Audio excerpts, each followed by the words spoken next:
Bien, mes chers collègues, nous poursuivons nos auditions en entendant les représentants du groupe Bernard Ayotte, en présence de M. Stéphane Ayotte, directeur général du groupe, M. Michel Lapère, directeur général de GBH Océan Indien, et de M. Christophe Bermond, directeur des magasins GBH Carrefour à la Martinique.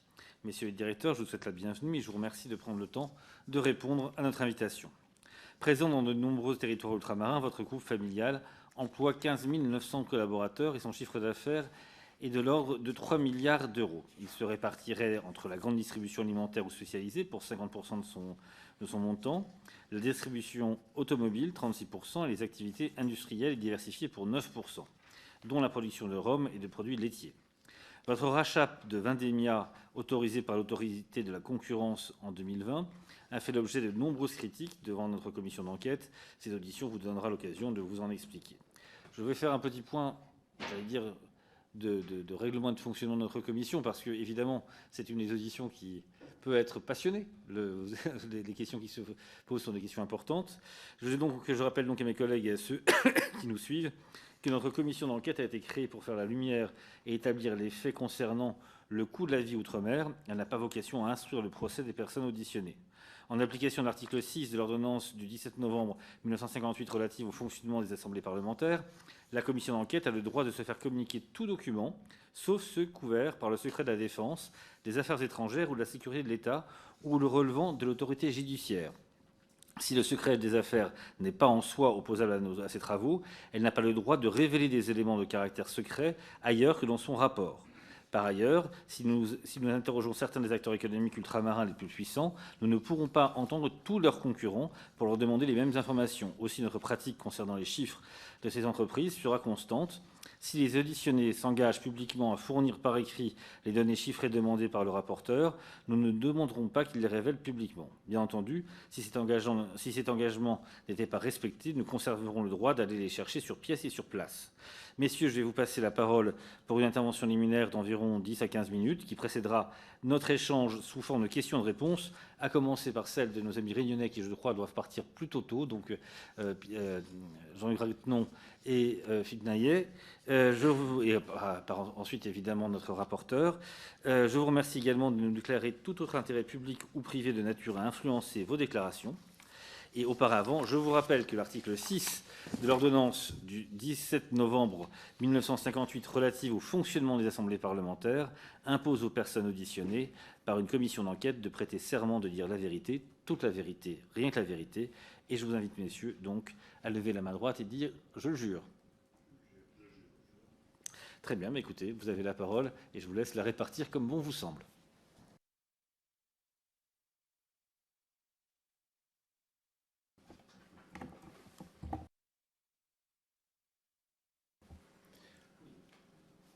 Monsieur le Président, Monsieur le rapporteur, Mesdames et Messieurs les députés, nous vous remercions de nous donner la parole. Je vous propose tout d'abord de vous faire une rapide présentation du groupe GBH et nous aborderons ensuite le thème qui nous rassemble aujourd'hui, étudier les mécanismes et contraintes qui concourent au coût de la vie en Outre-mer.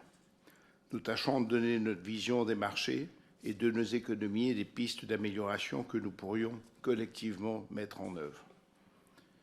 Bernard Ayotte a créé sa première entreprise en 1960, les établissements Bernard Ayotte, une entreprise individuelle de moins de 5 salariés qui avait pour activité un élevage de poulets sous la marque Bami au François à la Martinique.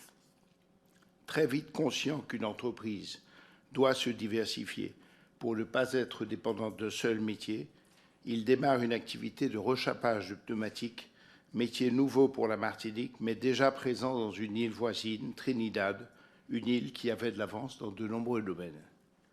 C'est en 1970, 10 ans plus tard, qu'il s'est installé en Guadeloupe. Le groupe ne comptait alors que 63 collaborateurs.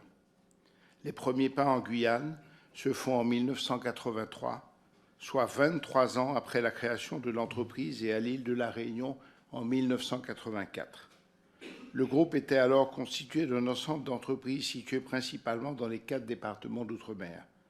C'est en 1994 que nous faisons nos premiers pas à l'international, avec l'île Maurice, puis en République dominicaine en 2000, en Nouvelle-Calédonie en 2004, au Maghreb avec le Maroc en 2005 et l'Algérie en 2007.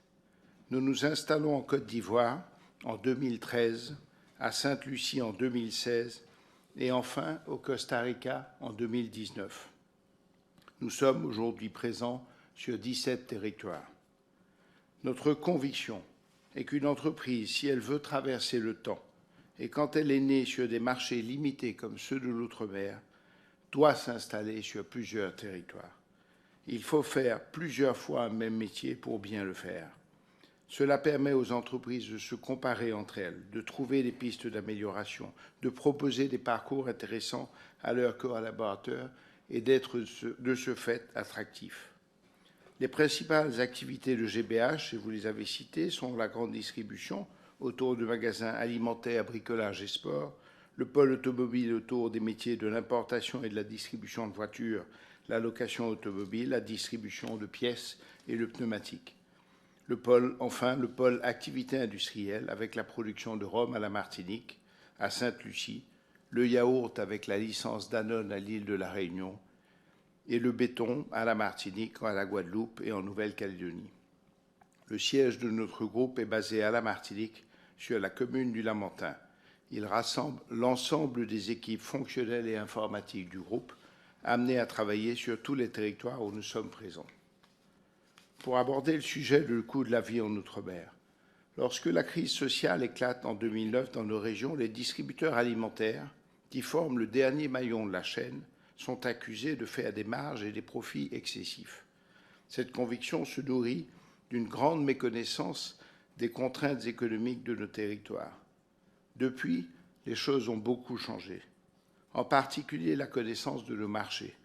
Nous ne partons pas de zéro. Depuis 2009, de nombreuses études et enquêtes ont été menées, en particulier par l'autorité de la concurrence, dont personne ne peut remettre la totale indépendance. Une autorité qui, après une première analyse exhaustive de nos marchés en 2009, se voit confier en 2019, à la demande du gouvernement, une nouvelle enquête approfondie. Tous les acteurs économiques, dont nous-mêmes, ont été auditionnés et ont dû expliquer dans le détail leur fonctionnement. Les conclusions de ces enquêtes montrent toutes que les écarts de prix avec la métropole ne viennent pas de mauvais comportements des entreprises, mais bien de contraintes structurelles dont les principales sont la taille des marchés, je sais que vous l'avez souvent entendu, et l'éloignement géographique de nos sources d'approvisionnement. Ces contraintes réduisent la possibilité de fabriquer et de cultiver localement à grande échelle et donc de produire à bas coût, et l'éloignement de nos sources d'importation nous impose une chaîne logistique particulièrement complexe et coûteuse. La concurrence en Outre-mer est très intense et les entreprises qui ne sont pas vigilantes sur la qualité de leur offre et sur le positionnement prix de leurs produits sont sanctionnées par le consommateur qui se détourne d'elles. Une entreprise est fragile, rien n'est jamais acquis, quelle que soit sa taille. C'est une réalité qui a souvent été observée et qui est encore plus vraie sur nos marchés étroits et fragiles. Le secteur de la distribution alimentaire illustre particulièrement ce propos. Il y a 25 ans, en Martinique, Guadeloupe et Guyane, c'était l'entreprise Primistère Renoir qui était la référence de son marché. Elle était alors beaucoup plus importante que ses concurrents. Elle a disparu. Le groupe Coramatch avait repris une partie de ses magasins. Il n'a pas réussi à les redresser et a fait le choix de quitter nos régions. Il a cédé ses magasins en 2011. À la Martinique, les groupes Charles Oyoen et Lancry, deux acteurs de la distribution alimentaire ayant des hypermarchés et supermarchés, ont eux aussi disparu au cours des 10 dernières années. À La Réunion, le grand groupe local s'appelait Bourbon. Il appartenait à Jacques de Châteauvieux. Il a vendu ses magasins au groupe Casino en 2005, qui nous les a revendus en 2020. Un réseau de magasins en grande difficulté financière, en particulier à La Réunion, avec des magasins vieillissants et très mal positionnés en prix. Dans le même temps, sur l'outre-mer, nous avons vu émerger et se développer de nombreux acteurs performants. L'enseigne Leader Price, animée avec talent par deux acteurs indépendants, l'un en Martinique et en Guyane, l'autre en Guadeloupe. Le groupe Parfait, qui s'est développé d'abord en Martinique, en reprenant les actifs du groupe Lancry, et maintenant en Guadeloupe. À La Réunion, nous avons assisté en 10 ans au très fort développement de deux familles locales avec l'enseigne Leclerc. C'est aujourd'hui le deuxième acteur du marché, est l'acteur qui compte le plus d'hypermarchés à l'île de la Réunion. À la Réunion encore, l'enseigne U s'est beaucoup développée ces 10 dernières années et exploite plus de 25 magasins aux enseignes Hyper U, Super U et U Express. C'est l'enseigne qui a le plus de magasins aujourd'hui. En Nouvelle-Calédonie, de nouveaux acteurs se développent et nous verrons l'année prochaine l'arrivée d'un nouveau groupe important avec l'enseigne Hyper U. La plupart des enseignes métropolitaines sont présentes sur nos marchés en franchise à travers des acteurs locaux. Sur aucun de ces marchés, on ne peut parler de monopole ou de ligopole. Au contraire, ce sont des marchés très bataillés et la disparition évoquée de nombreux acteurs ces 10 dernières années montre que la compétition est âpre. Nous sommes dans notre groupe obsédés par cette conviction que les choses sont fragiles et qu'il faut sans cesse se remettre en cause. À la fin, celui qui décide, c'est le client. L'oublier, c'est mourir. À ce client, nous essayons de présenter des magasins confortables, accueillants, et nous nous battons pour proposer les prix les plus compétitifs possibles. Le secteur de la distribution alimentaire est particulièrement visé pour ses écarts de prix avec la métropole. En effet, si l'INSEE en 2015 évalue entre 7 et 12% l'écart global entre le coût de la vie en métropole et en outre-mer, cet écart est entre 28 et 38% sur les produits alimentaires. Ces produits sont ceux qui voyagent le moins bien et ce sont ceux qui sont les plus impactés par les coûts d'approvisionnement liés à notre éloignement et à la fiscalité qui pèse sur eux. Voyons pourquoi. Un directeur d'hypermarché ou de supermarché basé en métropole a un fonctionnement considérablement plus simple que le nôtre. Si un lundi matin, il passe une commande de marchandises, des marchandises dont il a besoin pour remplir son magasin, il sera livré par sa plateforme logistique, par camion, le lendemain ou 48 heures plus tard. La quasi-totalité de son stock est en magasin et dans ses linéaires. Le même directeur du magasin, basé en Outre-mer, passe sa commande, mettons un 1er janvier. Il sera livré au mieux entre un mois et un mois et demi plus tard. Dans le premier cas, le process est simple et la rupture ou le surstock sans conséquence. Elle est corrigée dans la foulée. Dans notre cas, c'est plus complexe. Il faut anticiper les besoins, prévoir les saisonnalités, anticiper les problèmes logistiques. C'est pour ça que les entreprises domiennes ont des couvertures de stock beaucoup plus importantes que leurs homologues métropolitains. Et cela a un coût financier pour le portage de ce stock, mais aussi un coût immobilier, puisque nous devons avoir des entrepôts ou passer par les prestataires logistiques ayant ces entrepôts. On considère qu'il faut presque autant de surface de stockage que de surface de vente sur nos territoires. La durée des étapes n'est pas la même, mais leur nombre non plus. Un magasin en métropole reçoit une commande par camion qu'il a commandé à sa plateforme. Peu importe la valeur du produit, son prix de revient en magasin n'est que 6 ou 8% plus élevé que son prix d'achat. En Martinique, par exemple, le coût d'acheminement d'un conteneur vide de métropole jusqu'à destination s'élève à plus de 5 000 €. Cette audition étant publique et potentiellement vue par nos concurrents, je ne vais pas rentrer dans le détail des différentes étapes, mais il est important de dire que ces étapes ne constituent pas un empilement de marge. C'est hélas un empilement de charges issues des contraintes de notre éloignement et de notre mode d'approvisionnement. Pour répondre à ceux qui parlent d'intégration verticale, sur ces 5 000 € de charges, seuls 700 € sont pour payer des prestations internes à notre groupe, prestations nécessaires et qui, si elles étaient externalisées, nous coûteraient plus cher.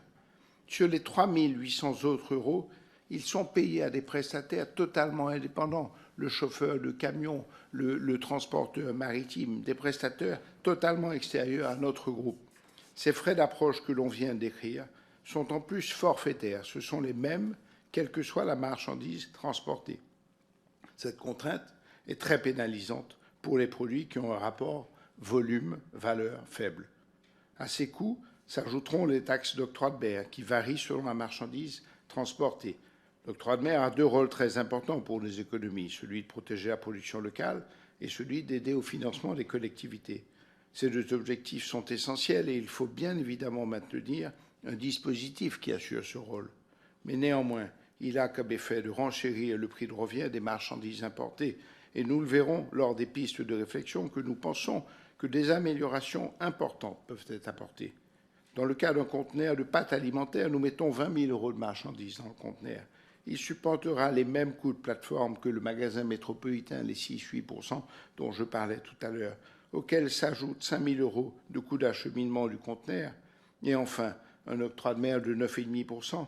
Le prix de revient de ces pâtes arrivées au port avant que le magasin ne prenne le moindre centime d'euro de marge est déjà augmenté de 45%.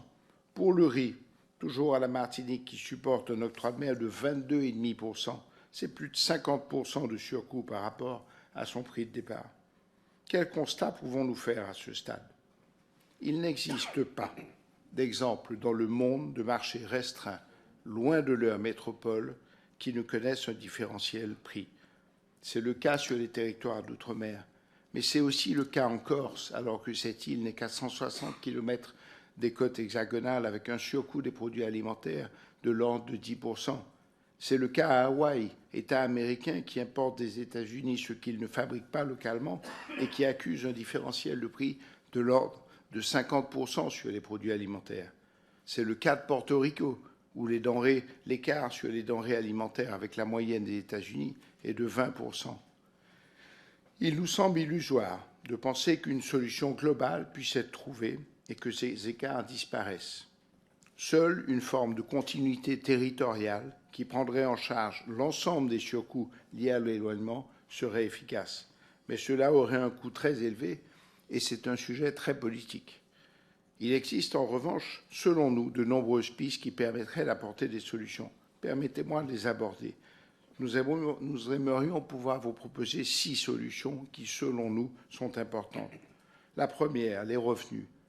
Monsieur le rapporteur, que je salue mais qui n'est pas là, mais monsieur le rapporteur, vous disiez dans le compte-rendu de la séance de la Commission des affaires économiques du 1er février 2023, vous citiez une étude du Césaire de La Réunion qui disait que le problème de vie chère s'expliquait à 80% par un problème de revenus et à 20% par un problème de prix. Nous avons dans nos régions un chômage trop élevé, un taux d'activité un taux de pauvreté trop élevé. L'INSEE, par exemple, évalue ce taux de pauvreté à 34% de la population à la Martinique, quand il est de 14,5% en métropole. Nous avons un nombre trop élevé de nos compatriotes qui vivent de minima sociaux et qui ne leur assurent pas les revenus suffisants. Il faut augmenter le taux d'activité. Il faut améliorer l'employabilité de nos jeunes et s'assurer que les formations qu'ils suivent correspondent bien aux besoins des entreprises. Il y a aujourd'hui trop de chômage, mais en même temps trop d'entreprises prêtes à recruter qui ne trouvent pas les compétences qu'elles recherchent. La deuxième piste d'amélioration concerne la production locale. Notre conviction, c'est que le développement de la production locale est important pour augmenter l'activité. Ce n'est pas une réponse au prix élevé. La production locale subit les mêmes contraintes de taille et de marché et les industriels doivent souvent importer les matières premières dont ils ont besoin. Pour toutes ces raisons, les produits fabriqués localement sont souvent plus chers que les produits importés. Mais produire localement, c'est créer de l'activité sur les territoires. C'est créer des emplois et donc du pouvoir d'achat. C'est aussi renforcer notre autonomie alimentaire. C'est une bonne réponse au problème des revenus. La défense de la production locale compte parmi nos convictions les plus fortes.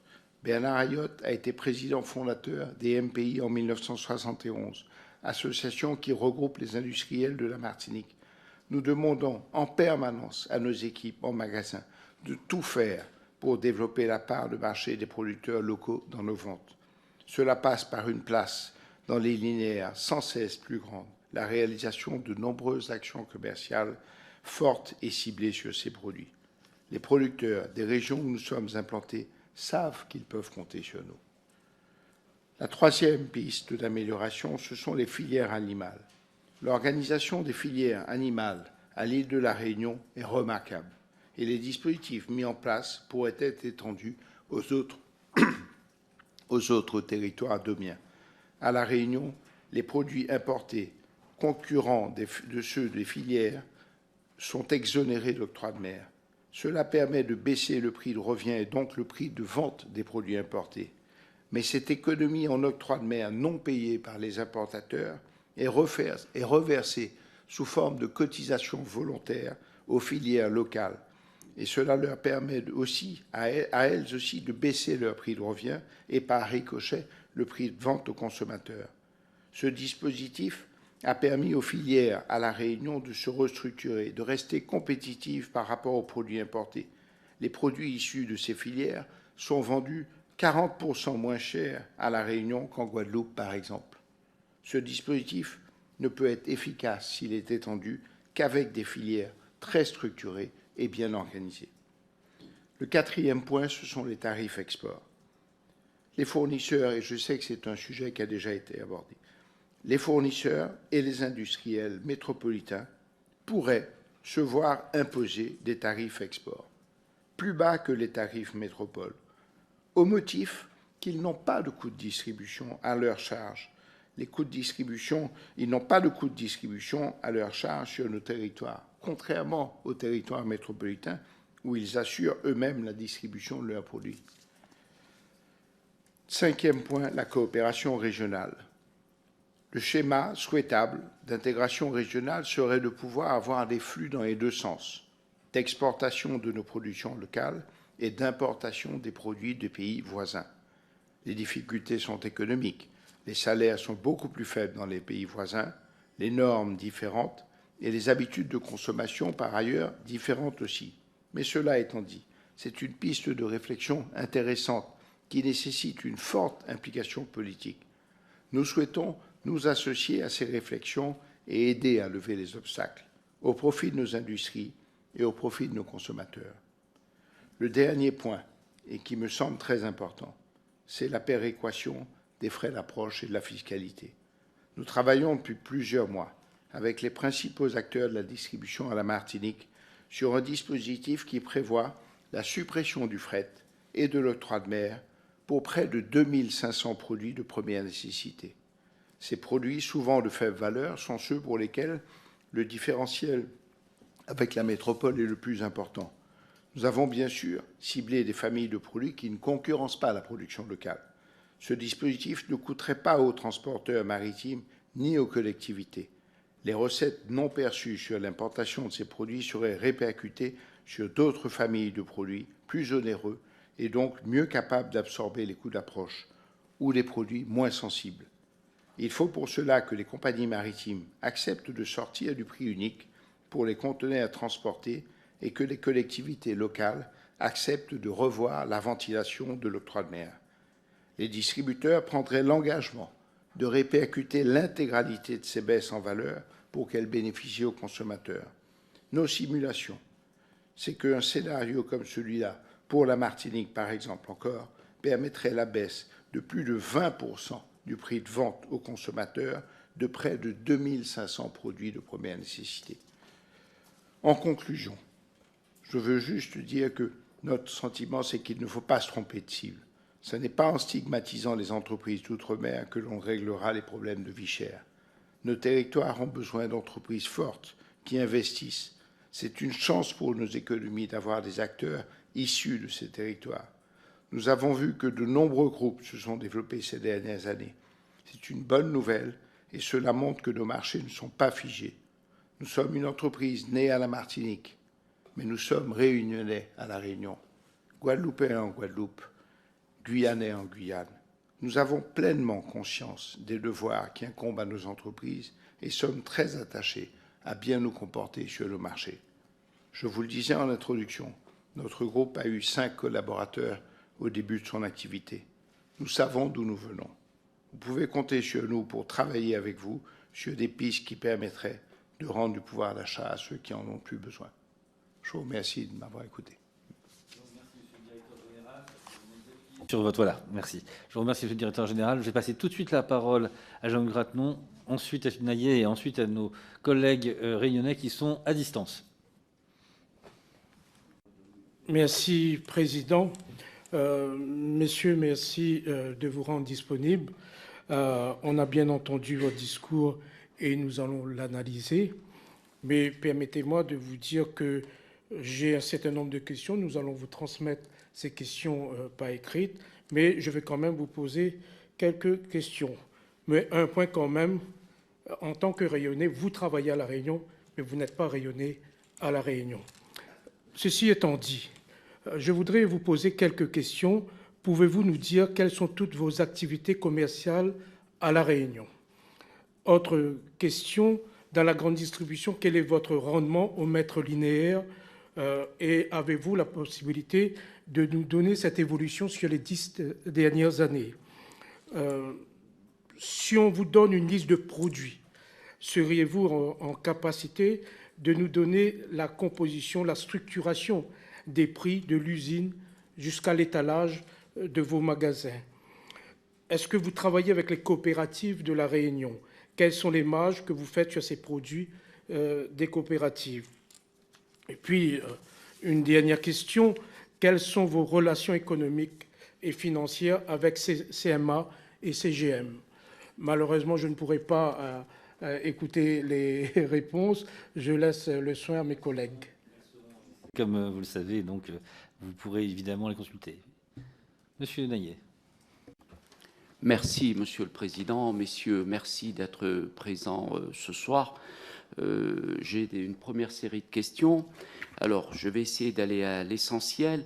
Dans un rapport du 5 septembre 2022 intitulé « État des lieux du marché de la distribution généraliste de détail à dominante alimentaire à La Réunion », publié sur le site officiel de l'OPMR, il est indiqué en pages 11 et 12 « Il convient en particulier de souligner la transparence dont ont fait preuve la quasi-totalité des dirigeants des acteurs de la distribution généraliste, lesquels ont tous accepté de fournir un inventaire précis de leur parc de magasins avec leurs chiffres d'affaires respectifs sur les 3 dernières années significatives.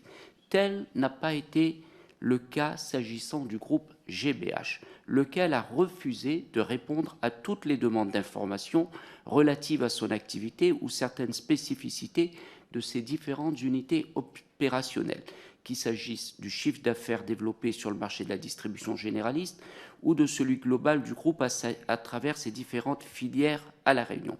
Ma question est la suivante.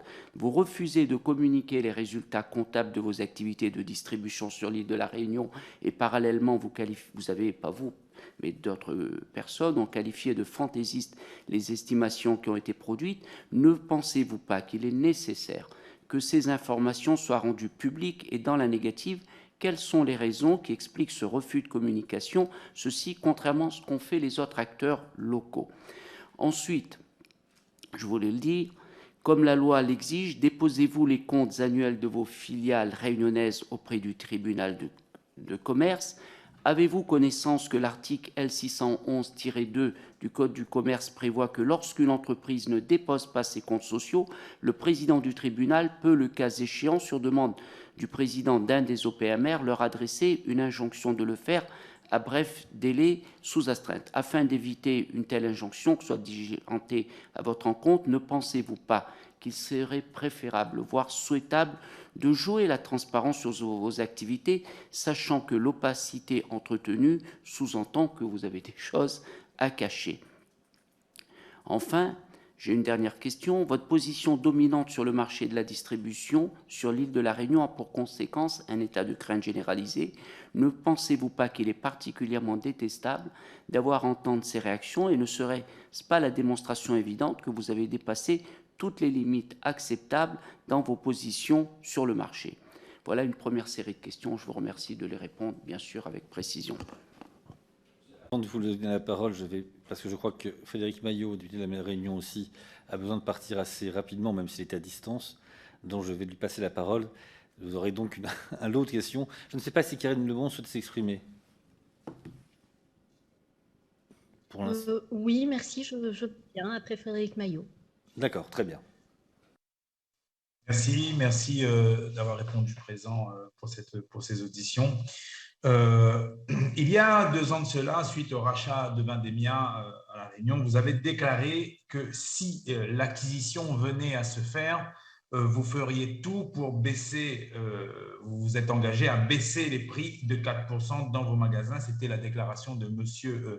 Amaury de la Vigne. Pouvez-vous nous expliquer si vous y êtes parvenu? Force est presque de constater que non. Et est-ce que cela a été, comme on appelle dans notre jargon, une belle promesse de campagne? Et je vais rejoindre mon collègue Jean-Luc Grattenon quand vous dites que vous êtes réunionnais à La Réunion. Force est de constater aussi, quand on se promène sur LinkedIn, que les cadres ou les postes à responsabilité dans le groupe Ayotte ne sont pas aux mains des Réunionnais. Drôle de façon d'être Réunionnais. Merci. Karine Lebon.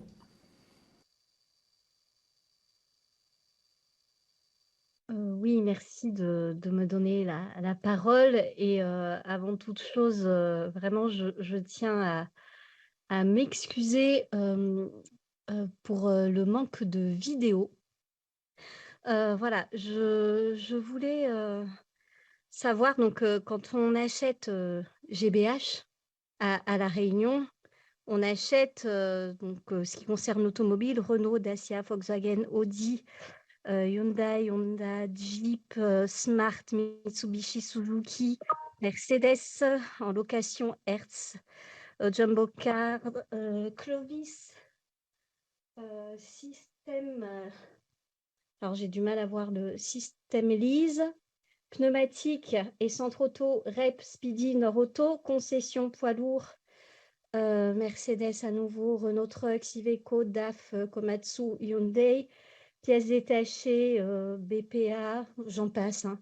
Culture, Fnac, sport, Décathlon, bricolage, Monsieur Bricolage, restauration rapide, Brioche Dorée, La Croissanterie, grande distribution Carrefour, beauté et soins, Yves Rocher, production laitière, Danone, Velouté, Activia, Danette, Actimel, j'en passe, portefeuille de marque exclusive, Henkel, Mire, Le Chat, Desktop, Calgon, Saint-Marc, K2R, Bjork, Vittel, Perrier, Épar, Kiri, Babybel, La Vache Kiri, Présidence, One.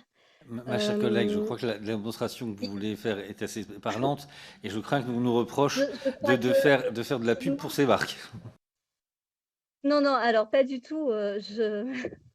Évidemment, je ne fais pas la pub pour les marques. Ce que je voudrais dire, c'est que cette démonstration est assez éloquente, selon moi, sur la place que vous avez à La Réunion dans le marché réunionnais. Vous savez que depuis 2020, on dénonce une situation de duopole. Et j'aurais voulu avoir votre sentiment là-dessus. Donc, nous, on parle de duopole, on ne parle pas d'oligopole. On sait que la vie chère, elle est synonyme de combat et de survie pour beaucoup d'habitants ultramarins. Et pour appuyer le propos, je peux citer le rapport Bolognoct qui a dénoncé en octobre dernier la création d'un duopole, comme je vous le disais, Carrefour-Leclerc, aux effets potentiellement dévastateurs à La Réunion. Alors que le groupe GBH soutient qu'il participe activement au renforcement de la concurrence, la présence de ce duopole indique le contraire. Et à en croire l'Observatoire des prix, des marges et des revenus à La Réunion, nous sommes plutôt en présence d'une fragilisation préoccupante des fournisseurs locaux et d'un appauvrissement de la diversité de l'offre qui s'effectue au détriment des consommateurs. Ainsi, face au nouveau pouvoir de marché du groupe GBH, ma question est de savoir si votre situation, in fine, ne participe pas à la vie chère, finalement, étant donné la quasi-absence de concurrence. Et si, selon vous, ce n'est pas le cas, alors pouvez-vous nous dire comment s'établit la fixation des prix et des marges? Le souci aujourd'hui est d'obtenir une certaine transparence vis-à-vis des habitants ultramarins. Je suis, dans ce cas, dans le prolongement de la question de mon collègue Philippe Naillet, et je suis certaine que vous le comprenez. Je vous remercie. Bien, j'aurais tendance à vous dire que vous avez 2 heures, mais malheureusement non. Donc je vais vous laisser la parole pour répondre à ces questions qui convergent néanmoins, vous l'avez compris, à peu près toutes dans le même sens. Monsieur le député, vous nous demandez pourquoi nous ne publions pas nos comptes. Plus de 50% des entreprises en France métropolitaine, à l'échelle nationale, ne publient pas leurs comptes. En Outre-mer, très peu d'entreprises déposent leurs comptes. La seule raison, c'est qu'elles essayent de se protéger et de ne pas confier à leurs concurrents des informations sensibles et importantes. Mais ne pas confier d'informations sensibles à ses concurrents, il me semble que c'est important. Mais en réalité, nous faisons preuve d'une grande transparence avec l'administration. Quand l'autorité de la concurrence vient nous auditer en 2009 ou en 2019, nous ne sommes pas ils ne se contentent pas de propos lapidaires, ils ne se contentent pas de quelques informations. Ils ont un droit de police, eux aussi, et ils nous demandent des informations excessivement précises et détaillées. Ils nous demandent de décortiquer notre mode de fonctionnement de A à Z, d'expliquer toute notre organisation, pourquoi un produit met tant de temps à venir, pourquoi il coûte cher, les marges, etc. Tout. Nous déposons bien entendu nos comptes auprès de Bercy et des autorités fiscales. Donc nous sommes, de ce point de vue-là, nous respectons la loi. Mais c'est vrai, comme beaucoup d'entreprises et comme à peu près la plupart des entreprises d'outre-mer, nous essayons de nous protéger. Bon. Vous avez parlé de position dominante. Nous considérons que nous ne sommes en position dominante nulle part. La position dominante, c'est une position qui vous permet d'agir sans vous préoccuper de vos concurrents ou de vos clients. Dans aucun cas, nous ne sommes dans ce cas-là. On parle de différentiel prix. Dans aucun cas, nous ne sommes en situation de nous moquer de ce que peut penser le client ou même de la réaction de nos concurrents. Je vous disais tout à l'heure, une entreprise qui n'est pas compétitive, une entreprise qui n'apporte pas des prix compétitifs à son consommateur et à son client, elle meurt. Et il y a eu dans l'histoire, y compris de l'outre-mer, mais pas que de l'outre-mer, beaucoup de cas d'entreprises qui ont oublié ça, justement, et qui n'ont pas été au rendez-vous. Quand Vendémia est à vendre, pourquoi le groupe Casino était en difficulté? Mais ces difficultés continuent. On lit les uns et les autres les journaux. On sait qu'un des problèmes du groupe Casino en métropole, c'est d'être très décroché en prix par rapport à ses concurrents. Le même problème était en place à l'île de la Réunion. En réalité, et peut-être que c'est d'ailleurs une raison pour laquelle nos concurrents ont été si vigoureusement opposés à notre reprise, c'est que finalement, c'était assez confortable d'avoir un leader de marché très faible, qui n'investissait pas dans ses magasins, qui avait un positionnement prix catastrophique et qui, au fond, perdait mois après mois ses clients qui allaient chez le voisin. Admettons que chacun d'entre nous, nous sommes ici rapporteurs, présidents, députés, mais dans la vie de tous les jours, nous sommes consommateurs, clients. Quand vous êtes consommateur, personne ne vous dit ce qu'il faut faire. Personne ne vous dit où il faut aller. Bon. Si vous allez à l'époque de Vendémia sous l'enseigne Casino, de moins en moins de gens allaient dans leur magasin parce que justement, ils ne répondaient pas aux attentes des clients. Depuis que nous avons repris ces magasins, oui, nous avons tenu l'engagement de baisse des prix. Nous n'avons pas baissé les prix de 4%, nous avons baissé les prix de 7% sur les magasins repris. Et nous avons réinvesti des sommes très importantes dans les magasins pour les refaire. Je regrette que monsieur le député Ratenon soit parti. Je me souviens de l'avoir rencontré à l'époque de la reprise de Vendémia et lui-même admettait que le magasin Jumbo, qui était à Saint-Benoît, était dans un état pitoyable. Nous l'avons refait intégralement. Mais on n'attrape pas les mouches avec du vinaigre. Ça n'est pas en refaisant le carrelage et l'éclairage d'un magasin qu'on fait revenir les clients. C'est en améliorant les assortiments, c'est en améliorant les gammes, c'est en mettant, et ça a été d'autres cas, davantage de produits locaux qu'il n'y en avait dans les produits Casino. Vous m'avez pardon madame, mais je réponds dans le désordre aux questions, mais il y en avait beaucoup. Mais à un moment, vous disiez la production locale, où est-ce que vous en êtes?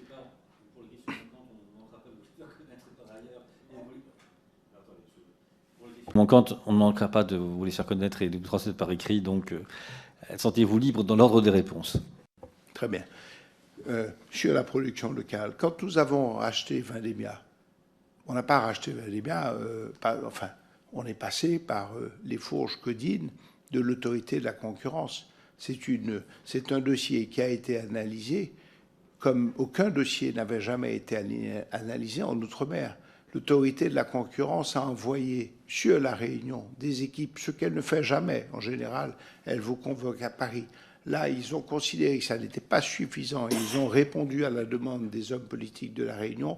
Elles sont venues à la Réunion pour rencontrer les fournisseurs, pour rencontrer les industriels, pour rencontrer nos concurrents, pour justement sentir les choses sur place. Elles ont décortiqué le marché. Elles nous ont demandé des engagements, elles nous ont demandé de céder des magasins 4 hypermarchés, 2 supermarchés, et elles nous ont demandé des engagements comportementaux, en particulier celui d'assurer à la production locale plus de 30% de part de marché dans nos ventes. Nous sommes aujourd'hui à, je ne veux pas dire d'erreur, je suis sous serment, mais entre 35 et 36%, très au-delà. Très heureux d'être à ce niveau-là, et l'objectif, c'est d'aller plus loin encore, parce que ça correspond à une vraie conviction chez nous. On a repris un parc de magasins qui était en très mauvais état. On a repris un parc de magasins où les prix étaient les plus chers du marché. D'ailleurs, beaucoup de nos concurrents se sont beaucoup développés grâce à ça. On a baissé les prix, on a refait les magasins. Les clients qui, mois après mois, fuyaient cette enseigne, fuyaient ces magasins, reviennent. La route est encore longue. Nous perdons encore beaucoup d'argent sur Vendémia à La Réunion. C'est une entreprise qui perdait beaucoup d'argent. Elle n'est pas encore redressée. Mais la courbe a changé d'inclinaison. Elle allait dans la mauvaise direction. Elle va désormais dans la nouvelle direction. Quelle meilleure réponse que celle du client? C'est lui qui sait. C'est lui qui a le choix. Chaque fois, quand un client sort de chez lui pour aller faire ses courses, à l'île de la Réunion en particulier, mais c'est vrai dans tout l'outre-mer, il a du choix. On n'est pas dans le monopole, on n'est pas en oligopole. Vous disiez, monsieur le député ou madame la députée, que le marché de la Réunion se concentre. Ça n'est pas exact. En 2009, l'autorité de la concurrence, à la suite de la crise de 2009, a fait une analyse exhaustive de nos marchés. Le groupe Casino était alors à ce moment-là leader. Il avait près de 33% de part de marché à l'île de la Réunion. Aujourd'hui, nous avons 26,8% de part de marché. Nous sommes très inférieurs à ce qu'était Casino à l'époque. À l'époque, le groupe Caillé avait 21% de part de marché. Il en a 17 aujourd'hui, puisqu'un certain nombre des magasins l'ont quitté. Système U était à 18,6% de part de marché. Aujourd'hui, Système U a 21% de part de marché. Leclerc est l'acteur qui s'est considérablement développé dans cette période, mais tout le mérite leur revient. C'est qu'ils ont bien travaillé, mais ils avaient 10,8% de part de marché, ils en ont 21,5% aujourd'hui. En réalité, aujourd'hui, le leader est moins fort qu'il n'était, et moins fort aujourd'hui en part de marché qu'il ne l'était il y a 15 ans, et le leader d'il y a 15 ans était un acteur qui n'entretenait pas ses magasins et qui offrait des prix élevés à son client. Aujourd'hui, j'espère, en tout cas nous nous battons tous les jours pour l'être, il a un acteur, le leader, c'est-à-dire nous, mais avec un Leclerc qui nous talonne, avec un Système U qui est juste derrière, donc on n'est pas du tout en duopole, avec un Run Market qui est à 11% avec l'enseigne Intermarché. Le leader et l'ensemble du marché est beaucoup plus dynamique qu'il était. Beaucoup plus dynamique qu'il était. Vous avez cité beaucoup de produits que nous faisons. C'est vrai. Mais c'est vrai que dans mon propos introductif, je disais que nous avons la conviction que quand une entreprise naît sur un petit territoire, sur un petit marché, si elle reste sur son marché, si elle ne sort pas de son métier, si elle ne se diversifie pas, et si elle n'essaye pas d'aller sur d'autres territoires, en tout cas, il est plus compliqué pour elle de traverser le temps. On vient de le voir tous, la crise Covid est une crise qui a bousculé les métiers de façon extrêmement variable. Le secteur de la location automobile, nous n'aurions été que dans la location automobile, on ne serait peut-être pas là aujourd'hui, probablement pas. Un secteur excessivement impacté. Beaucoup ont été comme ça. Et c'est bien là, cette chance que nous avons d'être sur plusieurs métiers qui nous permet de traverser le temps. C'est une conviction que nous avons. Après, de faire plusieurs métiers, d'être sur plusieurs territoires, ça n'est pas illégal. Ce qui est important, c'est de bien se comporter. Ce qui est important, c'est d'être au rendez-vous des prix, c'est d'être au rendez-vous du service. Mais notre conviction, ma conviction, notre conviction intime, c'est que si vous n'êtes pas au rendez-vous de ça, le client, il va ailleurs. Et c'est lui le patron, c'est lui notre patron à nous tous. Vous avez parlé de marque exclusive. Il n'existe aucune marque exclusive. Je vous avais cité un certain nombre de marques que nous importerions à La Réunion et en exclusivité. Ça n'est pas vrai. Et la loi Lurel, en particulier, qui date de 2012, a réglé ce problème. Donc, il n'existe pas de marque. Enfin, voilà. Un dernier propos, monsieur le député. Je me sens très réunionnais à La Réunion.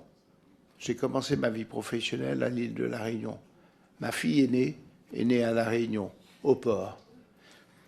Nous avons beaucoup de collaborateurs à La Réunion et nous sommes très fiers des équipes que nous avons. Il y a 1 mois et demi, nous avons fait notre réunion annuelle avec l'ensemble de nos équipes. Nous avions 450 cadres dans un amphithéâtre au Stella Matutina.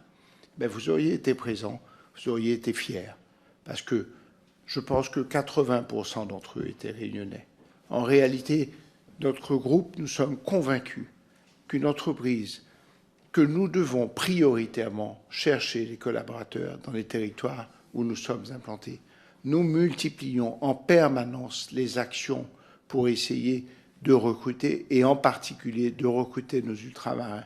Nous faisons en permanence, à Paris notamment, des actions pour essayer d'aller au contact de ceux qui, à l'âge de 18 ans après leur bac, sont montés dans un avion à un moment où ils ne savent pas qui fait quoi, à un moment où ils ne savent pas ce qu'ils ont envie de faire. Et tout l'enjeu pour les entreprises ultramarines comme les nôtres, c'est d'arriver à aller à leur rencontre et leur dire, écoutez, voilà les postes qu'on pourrait vous proposer, voilà les missions qu'on pourrait vous proposer. Il y avait d'ailleurs, et peut-être que la Commission pourrait retenir cette idée, parce que c'est quelque chose qui a existé il y a quelques années, il y avait une opération qui s'appelle la JOMD, la Journée Outre-mer Développement. Et c'était une journée où l'ensemble des entreprises de l'outre-mer allaient au contact des ultramarins à Paris. C'était formidable. Nous avons pu recruter beaucoup d'ultramarins comme ça. Mais je vous propose, si vous l'acceptez, d'aller voir. Nous venons de faire une opération qui s'est appelée Avenir Outre-mer. Avenir Outre-mer, vous verrez, vous y allez, vous verrez un grand nombre de nos collaborateurs qui se présentent, qui présentent leur métier, qui présentent ce qu'ils font. Vous aurez face à vous des gens passionnés, heureux des missions qu'on leur donne. Est-ce qu'on peut faire mieux? Bien sûr. Est-ce qu'on a envie de faire mieux? C'est sûr. Est-ce que vous pouvez compter sur nous? C'est clair. Tous les jours, on cherche, je vous disais tout à l'heure, le challenge de l'entreprise et son vrai challenge, c'est de trouver les collaborateurs compétents dont elle a besoin et qu'il lui faut pour pouvoir être performante. Bon. Et bien sûr qu'elle a intérêt à trouver au maximum des collaborateurs dans les territoires où elle est implantée. Nous multiplions les actions pour ça. On a fait avec... enfin, je pourrais dérouler, mais je vous répondrai par écrit peut-être pour vous donner toutes les actions que nous essayons de mener dans ce sens. Mais c'est... Enfin, vous auriez été fiers de voir l'équipe de cadres réunionnais qui nous entourait. C'était formidable. Je vais remercier le rapporteur pour sa patience. Et je vais lui passer la parole parce que je ne doute pas qu'il y ait des questions qui ne concerneront pas forcément que la réunion avant de passer la parole à Ed Kalifer.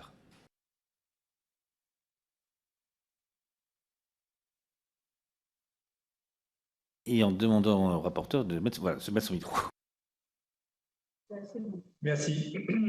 Je salue la présence du gouverneur Ayotte à travers Stéphane Ayotte et les 2 personnes qui l'accompagnent.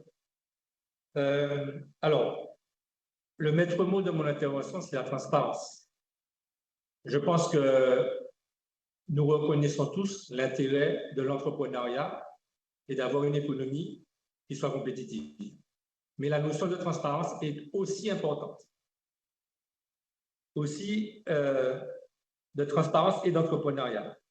Je vais vous demander, alors, je le dis comme une déclaration solennelle, je suis en désaccord avec le président sur le fait de ne pas permettre à ce que les éléments chiffrés publics soient rendus à travers ces auditions, quel que soit le groupe, hein, pas seulement pour le gouvernement, mais pour tous les grands groupes, parce que je pense que le public aussi a besoin de savoir, c'est aussi une preuve de transparence.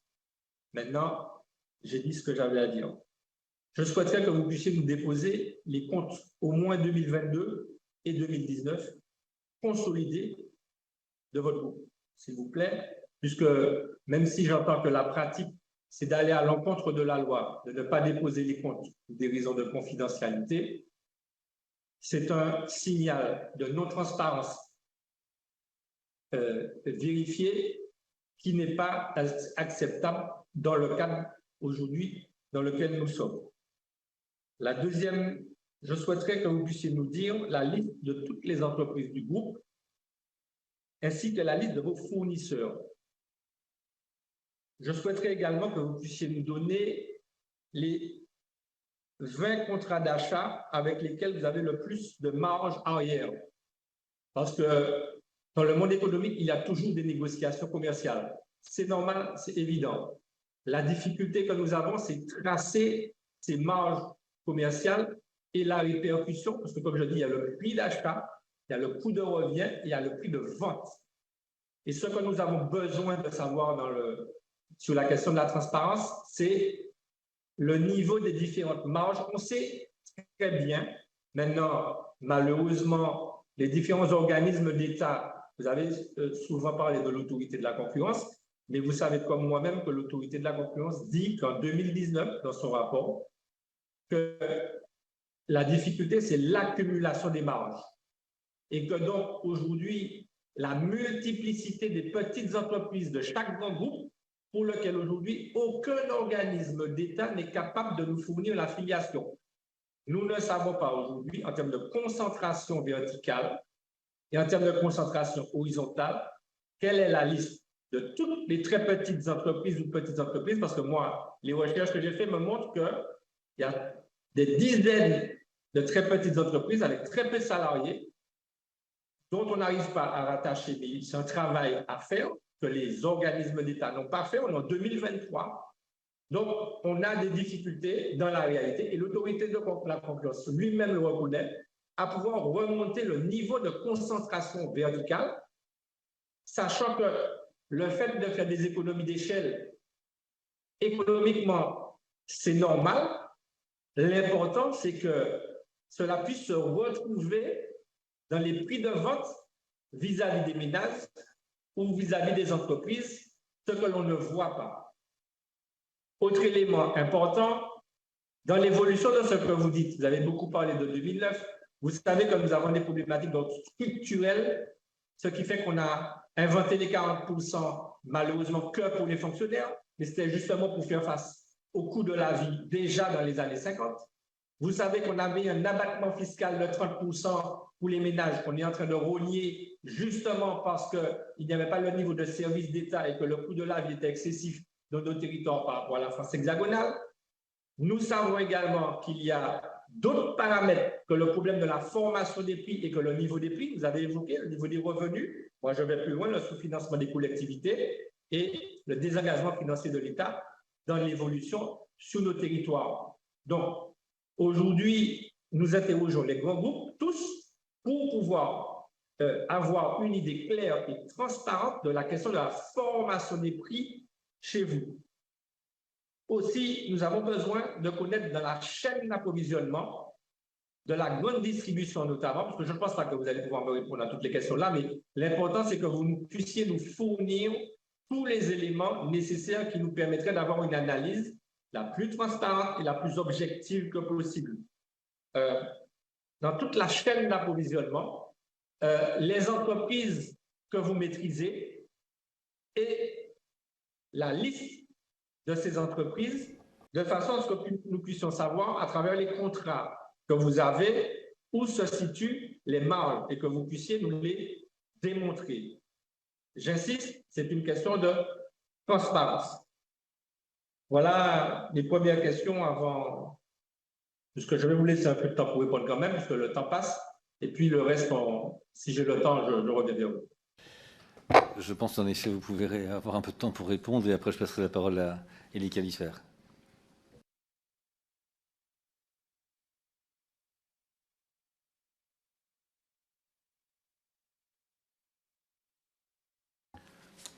Monsieur le rapporteur, quand l'autorité de la concurrence nous auditionne, elle a, comme vous, les pouvoirs importants. Je ne peux pas lui dire ce que je suis prêt à lui donner et ce que je ne suis pas prêt à lui donner. Donc je lui donne tout ce qu'elle me demande. Ils sont, je crois, très organisés, très outillés pour faire les analyses qu'ils ont eu à faire en 2009 et qu'ils ont refait en 2019. Je pense que s'il y avait eu des dysfonctionnements, des marges excessives, il y aurait eu des sanctions chez nous ou chez d'autres. Il n'y en a pas eu. Et je pense que ça traduit ce que j'essaye de vous dire, c'est qu'en réalité, la compétition est très difficile. Quand moi, en bout de chaîne, ce qui compte, c'est le bout de chaîne. Ce qui compte, c'est le moment où je suis face au client. Si je ne suis pas capable de lui proposer de bons prix, je suis mort.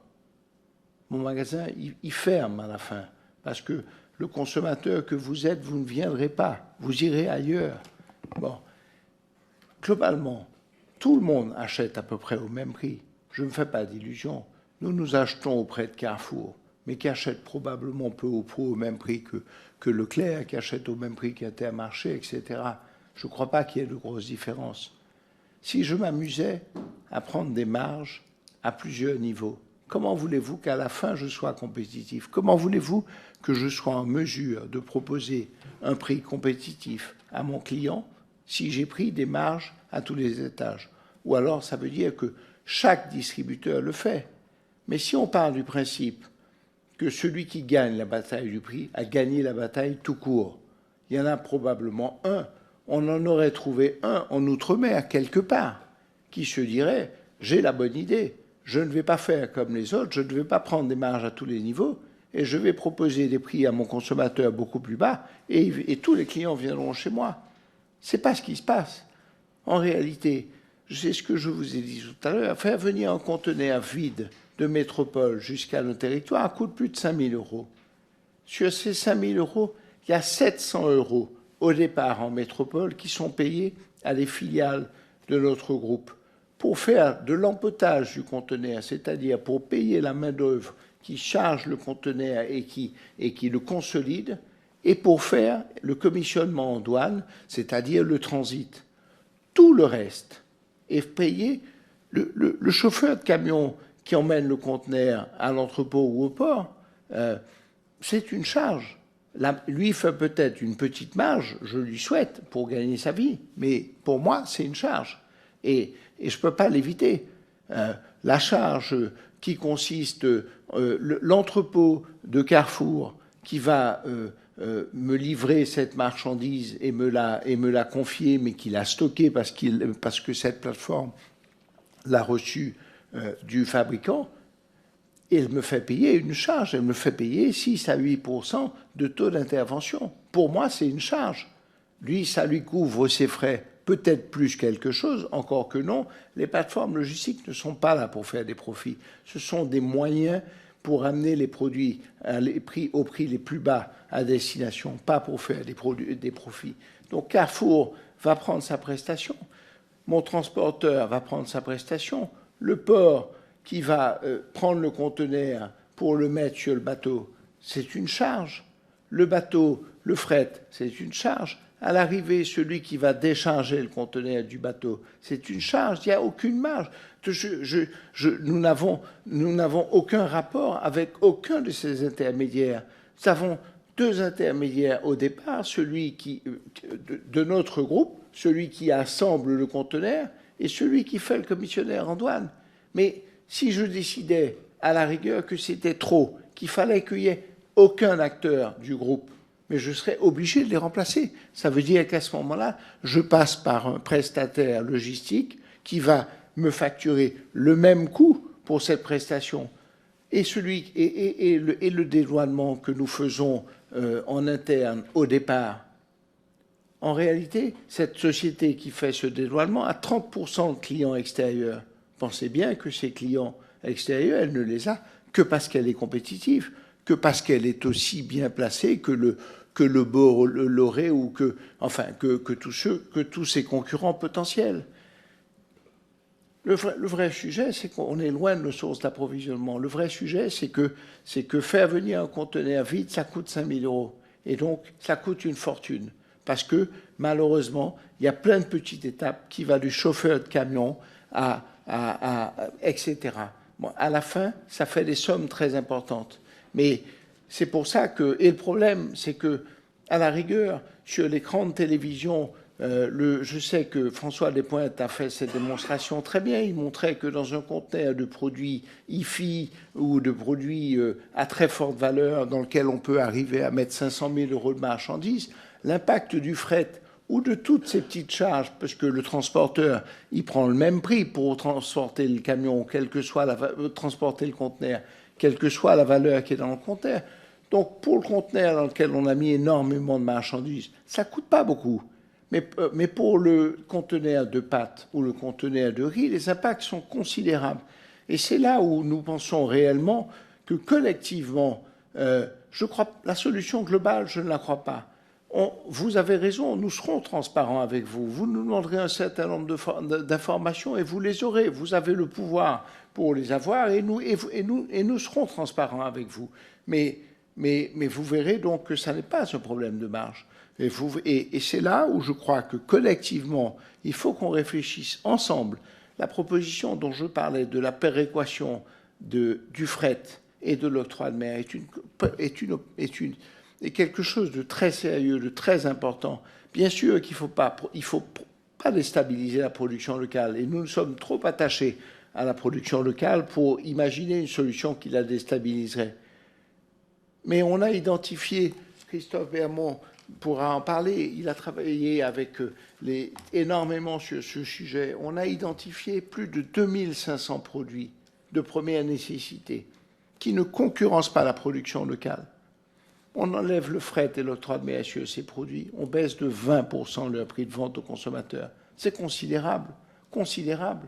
Et cette somme, ces millions d'euros peut-être, mais peut-être pas énormes non plus, de fret, de manque à gagner en fret ou en octroi de mer, on le répartit sur d'autres produits, un peu plus de luxe, moins des produits de première nécessité ou des produits de non alimentaires qui, compte tenu des écarts TVA avec la métropole, se retrouvent vendus quasiment au même prix qu'en métropole.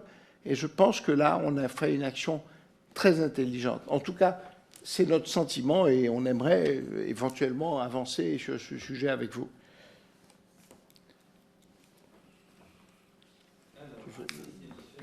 Puis Philippe Naillet. Oui, merci, Monsieur le Président. En tout cas, Monsieur le Directeur, merci à vous et merci à vos collaborateurs. Nous sentons que vous avez préparé cette audition, disons, non seulement avec passion, mais avec une volonté de transparence. C'est la raison pour laquelle nous aimerions retrouver ces transparences-là dans les documents que vous pourriez nous fournir, disons, dans la confidentialité. Et vous êtes réunionnais à La Réunion. Moi, ça ne me gêne pas que vous soyez guadeloupéen à Guadeloupe. Je suis député de Guadeloupe, ça ne me gêne pas. Ça ne me gênerait pas non plus que vous soyez une bonne entreprise citoyenne en Guadeloupe. Ça ne me gênerait pas non plus.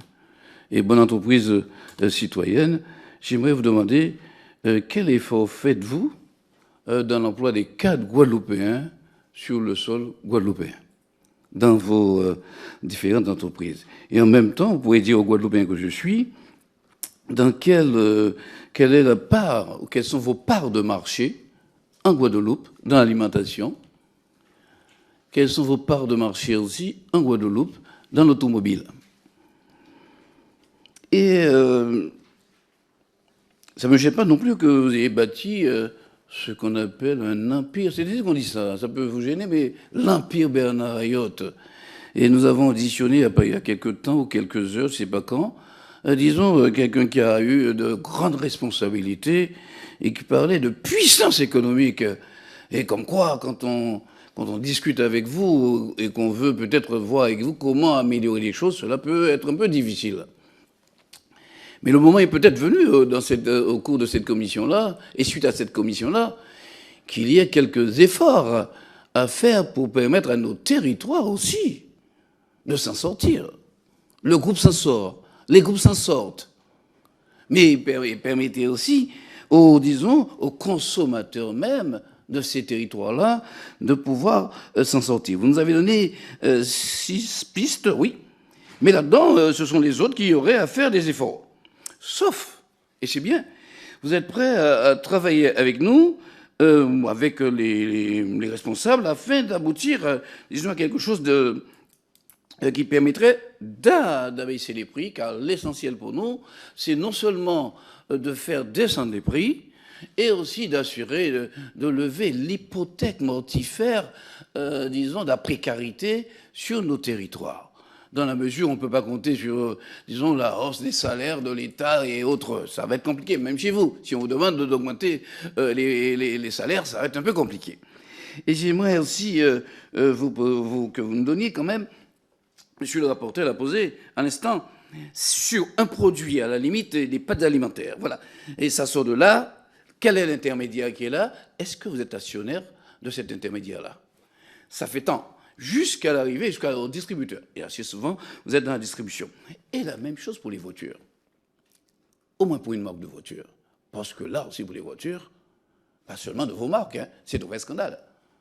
Entre les voitures que nous achetons et que nous sommes contraints de revendre au prix de l'Argus, et que nous achetons beaucoup plus cher, il y a quelque part des efforts que nous pourrions faire, que vous pourriez faire, pas seul, mais avec les autres, et pour pouvoir faire en sorte que ce cri, qui est cette commission, que je crois, Monsieur le Président, c'est bien la première fois que nous avons une commission d'enquête. Les autres, c'était des missions, je pense, non?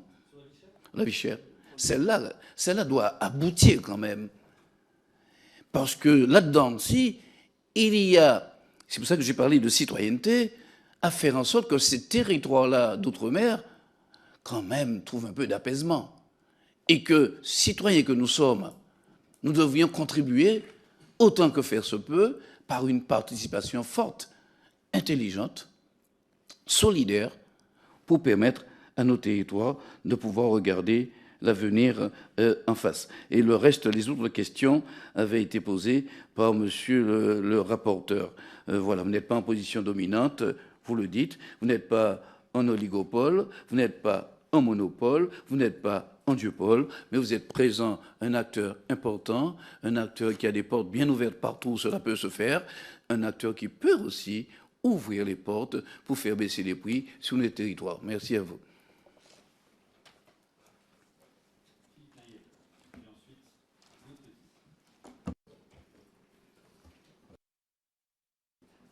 Peut-être qu'il faut éteindre. Il y en a un qui doit être allumé. Non, c'est bon. C'est bon. Merci. Je voudrais juste,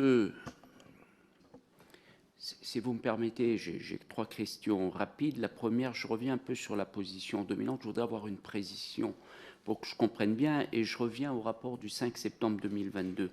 Dans un paragraphe, il est précisé la chose suivante. Compte tenu des spécificités du marché de la Réunion, et notamment de son périmètre insulaire, limité et contraint, n'offrant aux fournisseurs et producteurs locaux que très peu d'autres alternatives que le marché de la grande distribution, représentant au demeurant pour la plupart d'entre eux plus de 2/3 de leur activité, la montée en puissance effective du groupe GBH les place inéluctablement et mécaniquement en situation de dépendance économique à hauteur du minimum de la part de marché qu'atteint déjà ce dernier, soit environ 37%. Ce niveau de dépendance est bien supérieur au seuil d'alerte de 22% défini par les autorités de concurrence européennes et en particulier par l'autorité de la concurrence en France. Confirmez-vous ou démentez-vous cette affirmation? Ça, c'est ma première question. Rapidement, en page 66, il y a un certain nombre de choses qui m'ont interpellé en relisant le rapport. Il est précisé verrouillage du marché aval des produits laitiers, limitant son accès à un concurrent du marché amont, verrouillage du marché de l'approvisionnement en produits de grande marque avec les effets combinés du contrôle des grossistes, des marques Bamirex et SDCom, verrouillage du marché de l'approvisionnement de gros par la prise de contrôle du grossiste Supercash, verrouillage des acteurs de la production locale par des pratiques discriminatoires. Je ne fais que lire, bien sûr, en considérant que ces constats sont très inquiétants en ce qu'ils vont accroître à l'extrême la dépendance des fournisseurs locaux à l'égard de votre groupe. Quelles sont vos observations à ce propos? Enfin, une dernière question qui concerne un secteur important chez nous à La Réunion, c'est le secteur des fruits et légumes. Ce secteur est très économiquement et socialement important à La Réunion, vous le savez mieux que quiconque. Le leader sur ce marché est le groupe LM à Saint-Pierre. Il intègre à la fois la coopérative agricole SICATR, 240 producteurs et plusieurs filiales qui se placent en première position des importations. Par ailleurs, ce groupe gère en direct, par le biais de contrats de concession sous-traitance, plus de 40 rayons fruits et légumes dans la grande distribution, dont notamment dans tous les supermarchés du groupe Carrefour Market de votre groupe. Il circule, on le voit présent. Donc ma question, elle est très simple, c'est une question, puisqu'on évoque beaucoup la transparence. Êtes-vous aujourd'hui actionnaire du groupe LM ou pas? Merci.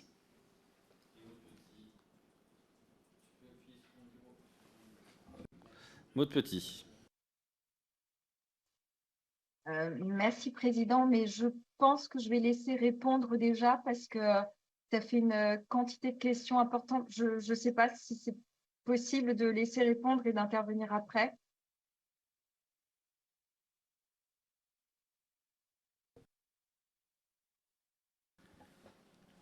Je ne sais plus qui.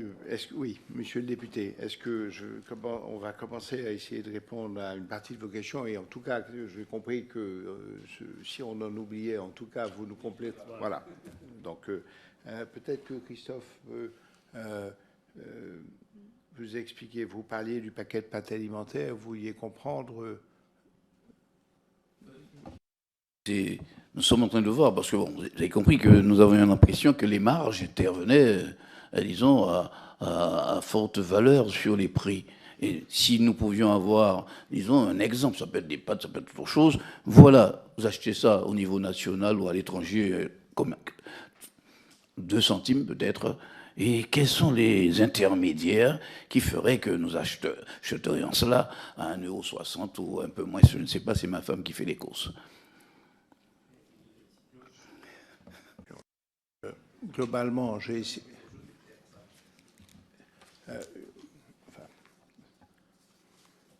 Globalement, j'ai essayé de vous répondre sur nos chaînes d'approvisionnement et sur les structures qui nous appartenaient ou qui ne nous appartenaient pas en amont, surtout en vous précisant qu'en réalité, pour l'essentiel du coût d'acheminement du conteneur, les charges étaient auprès de structures dans lesquelles nous intervenons, enfin, qui sont totalement indépendantes du groupe. Donc, il ne peut pas y avoir de marge à ce niveau. Après, sur le détail des prix, si vous voulez savoir combien je paye le transporteur ou chaque étape qui permet à la fin de calculer le prix de revient, là encore, excusez-moi, mais nous sommes dans une condition publique. D'accord. Pas ici, maintenant, là, je vous ai bien dit que, bon, on va garder ça pour la confidentialité que vous feriez à Monsieur le Président, hein, bien sûr, hein, pas ici, maintenant, là. Dans... Oui, on est d'accord aussi. Très bien, je vous remercie, parce que effectivement, ce sont des éléments pour le coup très sensibles. Très sensibles.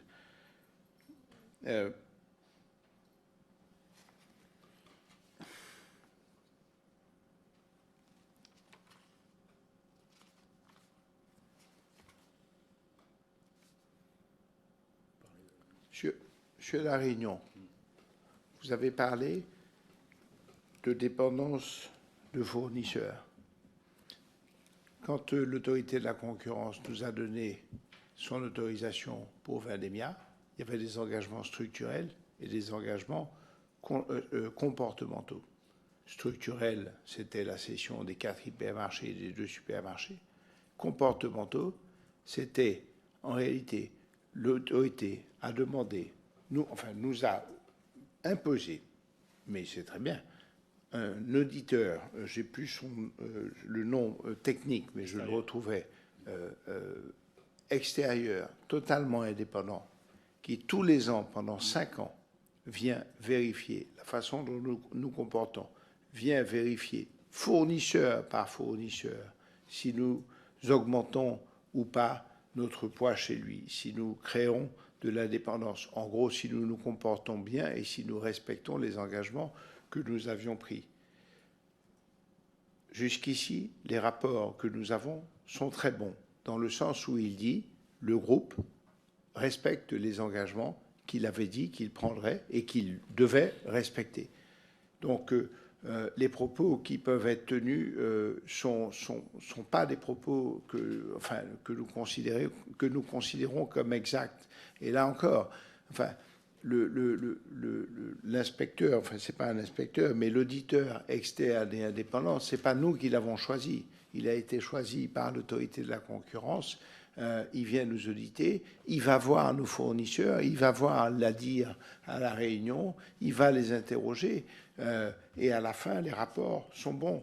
Ils sont bons parce que nous savons que nous devons bien nous comporter, nous savons que nous devons être au rendez-vous, nous savons très bien que si nous faisons les malins et qu'on ne respecte pas les engagements qu'on a pris, on va être sanctionné, et c'est normal, et les organismes de contrôle sont bien là pour ça. Donc, non, on est au contraire dans ce système. Quand vous avez parlé de Bamirex et de verrouillage, Bamirex est une société de grossistes. Elle verrouille rien du tout. Rien du tout. Aucun distributeur n'a l'obligation de lui acheter. Et c'est tellement vrai que si vous prenez un distributeur comme Leclerc, par exemple, il ne nous achète rien. Rien. Ou alors, mais 3 fois rien. Peut-être vraiment le produit dont il a envie et qu'il ne peut pas importer, mais à mon avis, enfin, rien. Il ne doit pas représenter 1% de notre chiffre d'affaires. Donc, il n'est absolument pas contraint. Il a fait le choix, lui, d'importer ses produits directement en métropole.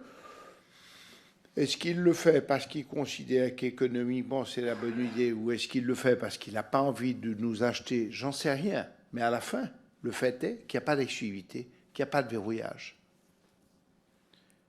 Sur les fruits et légumes, alors là, on peut vous répondre de façon très claire. Nous ne sommes absolument pas actionnaires de ce groupe. C'est un prestataire extérieur. Enfin, Michel, je donne la parole à Michel Lapin, qui le connaît bien. Donc, je connais bien cette entreprise et son dirigeant. Il n'y a évidemment aucun lien. Il travaille avec nous, mais il travaille avec tous les distributeurs. Et donc, on n'a aucun lien capitalistique avec lui. Hein, ça, c'est clair. Il y a même eu, monsieur Naillet, vous le savez, à un moment donné, un sujet. Vous m'entendez? Oui, oui. Il y avait même eu un sujet, soi-disant, un bruit, il y en a beaucoup à La Réunion, sur le fait qu'on allait le racheter, ou qu'on pouvait le racheter, etc. Bon, tout ça, c'est complètement faux. Je rebondis sur ce qui a été dit sur le rapport. Donc, c'est bien le rapport de Bolle-Conté, c'est ça? Donc, bon, si vous voulez, ça rebondit un peu sur une des questions, les premières que vous avez faites. Je veux juste vous dire que nous, pourquoi il n'y a pas eu, si on peut appeler de transparence, c'est pas ça, c'est que ce cabinet, d'accord, a eu un parti pris avant même que l'acquisition soit, enfin, au moment où l'acquisition a été lancée, où il n'y avait aucun élément tangible, concret, ce cabinet a pris parti pris contre le rachat. Et quand vous dites que tout le monde, enfin, ou quand il dit que tout le monde a été transparent, vous savez qu'il y a beaucoup d'opérateurs à La Réunion. Les 3 opérateurs qui ont été transparents, c'est les 3 membres du consortium qui étaient un des candidats à la reprise. D'accord? Et qui étaient évidemment très contre ce rachat. Vous comprenez? Ça peut être logique. Donc ces 3 groupes ont, a priori, transmis verbalement des éléments. Mais tous les autres groupes, je dis bien tous les autres groupes, et numériquement, c'est plus que les 3, n'ont pas donné leurs chiffres. Donc il n'y a pas eu plus ou moins de transparence, il y a eu simplement des groupes comme nous, mais comme d'autres, comme le groupe Tianakun, comme d'autres membres des affiliés Super U, qui n'ont pas donné leurs comptes. Parce qu'ils ne vont pas donner les comptes de quelqu'un qui avait un parti pris très clair et qui travaillait quelque part ou qui avait des liens extrêmement proches avec ce cabinet. C'est tout, voilà. Et le deuxième rapport, donc avec les assertions qui sont faites, sont évidemment, comme l'a dit Stéphane Ayotte, complètement infondées, hein, et contrôlées par le jeu de ce mandataire, hein, qui nous contrôle en permanence et qui vérifie nos comportementaux vis-à-vis des fournisseurs. Voilà. Bon. Très bien. Donc, Maud Petit, et moi je poserai quelques questions à la fin.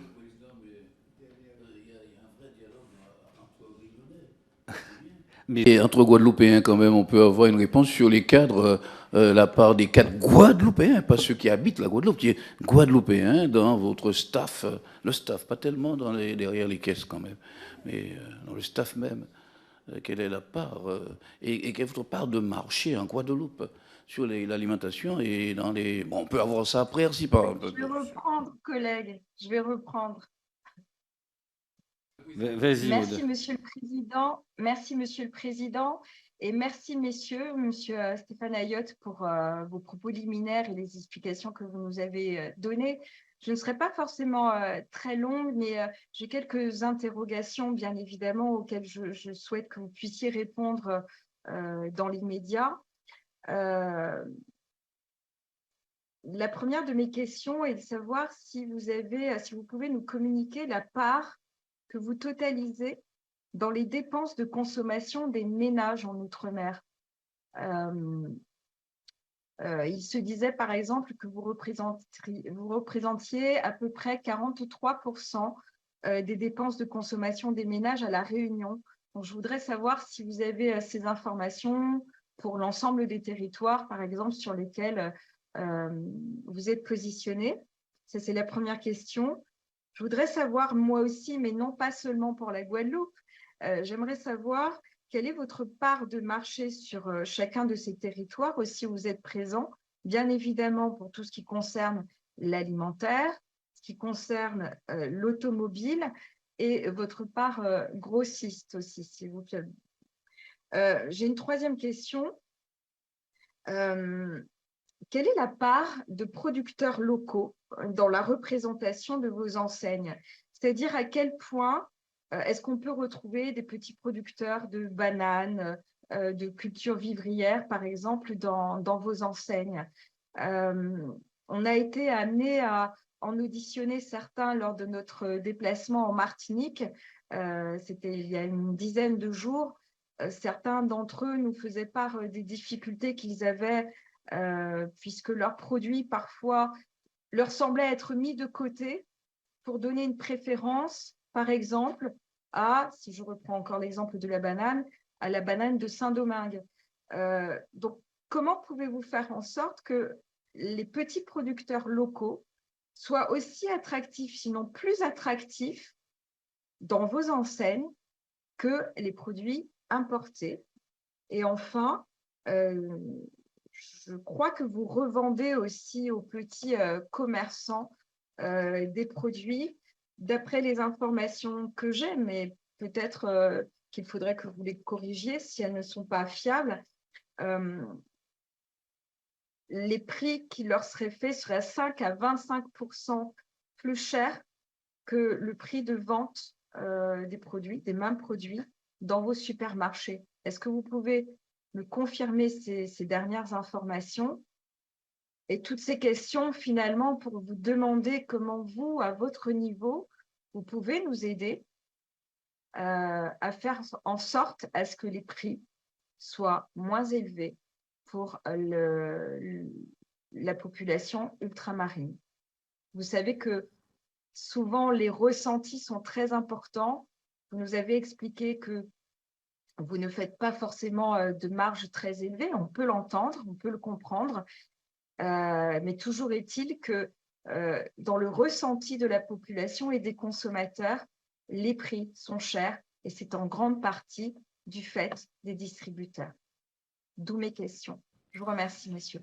Bien, je terminerai. Et, évidemment, je ne veux surtout pas oublier la question de l'e-qualifieur et troubler le dialogue qui doit exister au sein des entités. Il n'y a pas de problème. Moi, j'ai 3 questions. D'une part, bien sûr que vous achetez des... En fait, vous achetez la centrale d'achat de Carrefour. Vous achetez la centrale d'achat de Carrefour. Et c'est le cas de l'ensemble de vos concurrents. Il n'y a pas de différence de prix en fonction à l'achat, j'entends. Après, il n'y a pas de différence de prix, que ce soit une destination ultramarine ou pas. C'est les volumes qui doivent conditionner, j'imagine, le prix de départ à ce moment-là. Mais attendez, je finis comme ça. Je voudrais vous revenir sur le stockage. Parce qu'en effet, c'était un élément qui est venu assez régulièrement, de voir l'impact du stockage sur le niveau des prix. Donc, ce qui veut dire derrière, en fait, l'impact de ce qui est mis à la benne, pour résumer, des inefficacités de distribution qui aboutissent, ou de livraison qui aboutissent au fait qu'il y a une partie des produits qui ne sont pas distribués. Et après, je voulais revenir sur, pas tant sur la grande distribution, mais plutôt sur les autres produits, sur l'intégration verticale, mais vous avez globalement répondu. Mais je vais vous poser la question dans l'autre sens. Est-ce que vous êtes capable, et vous nous l'écrirez, de fixer quel aurait été le différentiel de prix si vous aviez utilisé des prestataires extérieurs Voilà. Je vous en prie. Je vais essayer de répondre. Et puis, enfin, Christophe va m'aider sur un certain nombre de points. Je veux d'abord, rapidement, pour être sûr de ne pas oublier, vous répondre, Madame la députée. Celui qui dit que nous pourrions représenter 43% des dépenses à La Réunion, ça n'est pas raisonnable. Ça n'est pas sérieux. Ça n'est pas possible. Nous avons fait une simulation. Je crois que nous représentons moins de 2% des emplois salariés privés à La Réunion. Alors, je veux bien qu'avec 2% des emplois, enfin, vous voyez bien que ça n'est pas, je connais pas notre poids dans l'économie réunionnaise, mais je suis certain qu'avec moins de 2% des salariés, on ne peut pas représenter 43, ni même beaucoup moins.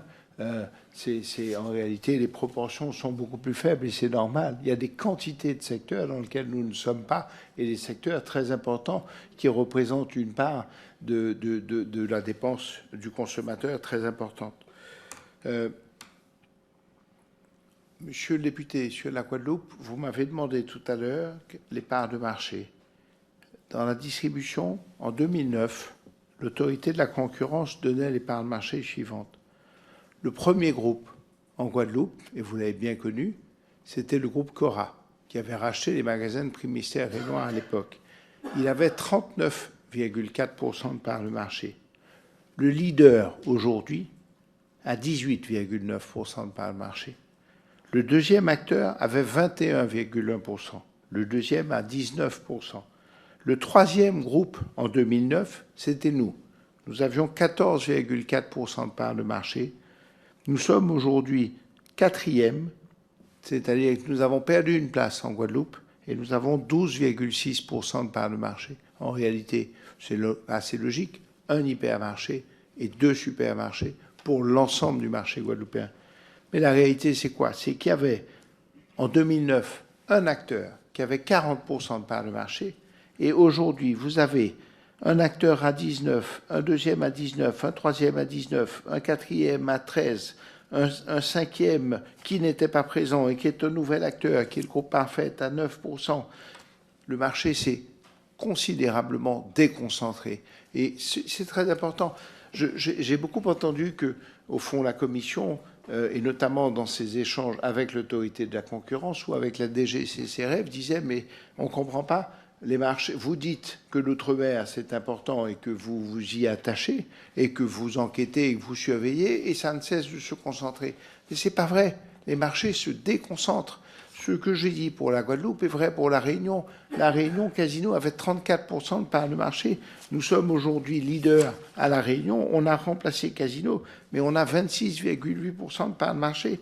En Guyane, le groupe Casino, Cora encore, était presque le seul acteur. Pour le coup, à l'époque, en 2009, il y avait Cora, et puis, c'est une particularité de la Guyane, une petite distribution excessivement dynamique et performante, composée de magasins, souvent tenus par des Chinois, remarquables, très apportant énormément de services à leur clientèle, etc., qui avaient une part de marché très forte. Aujourd'hui, donc Cora avait plus de 40% de part de marché. Aujourd'hui, le leader du marché en Guyane, il s'appelle Yann Du. Il a à peine plus de 40 ans. Il a 31% de part de marché. Il fait un parcours remarquable avec l'enseigne U. Le deuxième acteur, c'est le groupe Fabre, qui depuis a développé les enseignes Leader Price et Carré Price. Nous sommes troisième acteur en Guyane avec 19,7% de part de marché. On n'y était pas en 2009. C'est typiquement un marché où la concurrence a considérablement augmenté. Il n'empêche que ce secteur de la petite distribution dont je parlais en Guyane pèse encore aujourd'hui 50% de part de marché dans le marché alimentaire, composé de beaucoup de petits magasins. Mais donc les marchés, en réalité, dans l'alimentaire, se sont beaucoup déconcentrés à La Réunion, à la Guadeloupe et en Guyane. À la Martinique, ils étaient déjà équilibrés en 2009 et ils le sont encore aujourd'hui, avec nous avec 25% de part de marché, le groupe FAB avec 23, le groupe Parfait avec 22, le groupe Safo avec 11, le groupe Fernand Oyoen avec 7. Alors, bien entendu, les parts de marché que je vous donne sont les parts de marché en mètres carrés. Je ne connais pas le chiffre d'affaires de mes concurrents, donc je ne suis pas capable de donner les parts de marché en chiffre d'affaires, mais on fait les mêmes métiers, donc peu ou prou, on a à peu près les mêmes performances, et donc c'est pas incohérent de raisonner comme ça.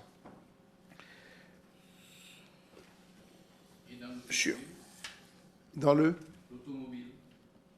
Et dans l'automobile, pareil. Dans l'automobile, nous avons entre 30 et 40% de part de marché sur les métiers où on est. Mais la réalité, enfin, Michel Lapère, qui connaît bien ce secteur, va en dire un mot. Mais en réalité, là aussi, le consommateur, il est parfaitement libre. Il a la possibilité d'acheter où il veut. Et globalement, si on prend les marques françaises, il peut acheter une Renault chez nous. Mais la Peugeot, elle est chez un autre, la Citroën, elle est chez un autre, la Toyota ou la Seat ou autre. Et donc, sur une même gamme, dans l'automobile, vous avez des segments, mais sur chaque segment, le consommateur a le choix. Il n'est absolument pas prisonnier. Et si tant est à la rigueur qu'il voulait définitivement acheter une Renault et ne pas l'acheter chez nous, il peut l'importer directement. Nous avons en tout cas l'obligation d'entretenir sa voiture comme s'il l'avait acheté chez nous. Mais ça, c'est... Oui, absolument. Mais...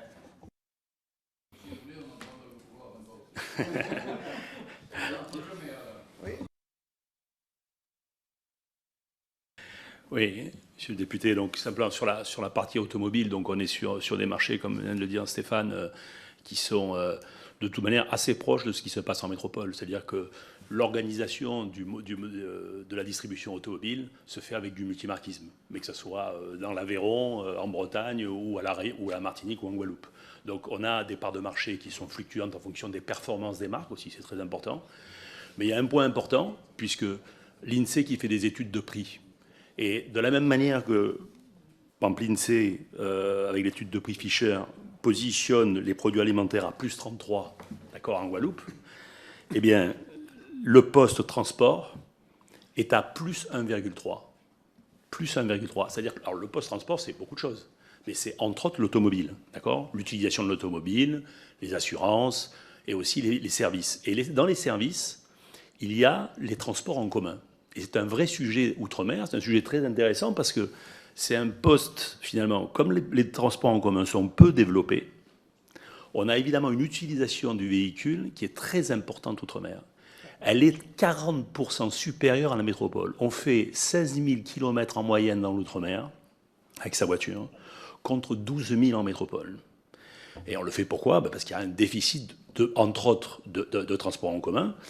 Bon, moi qui suis réunionnais, ce que je peux vous dire, c'est qu'en plus à La Réunion, il y a en ce moment on peut appeler ça des états généraux, enfin en tout cas toute une mobilisation autour de la mobilité, parce qu'on souhaite évidemment décongestionner l'île, parce que comme en Guadeloupe, comme en Martinique, vous connaissez les problèmes de circulation, et on remet en ce moment les dossiers de transport en commun. Et ça serait doublement vertueux. Vertueux d'un point de vue environnemental, et vertueux en termes de pouvoir d'achat, puisque ça serait beaucoup moins onéreux d'utiliser les transports en commun que d'utiliser sa voiture tous les jours, etc. Donc, si vous voulez, le poste transport, qui est à peu près du même poids, hein, il est un peu plus important dans l'outre-mer, 19 contre 16% en métropole, il est en écart de prix à plus 1,3, en tout cas sur la Guadeloupe. Il est à moins 4,8 à la Martinique, à moins 4,4. Donc, très honnêtement, l'analyse du coût, de l'impact du transport et donc quelque part de l'automobile dans les Outre-mer n'est pas un sujet, quand il est un sujet, effectivement, dans l'alimentaire.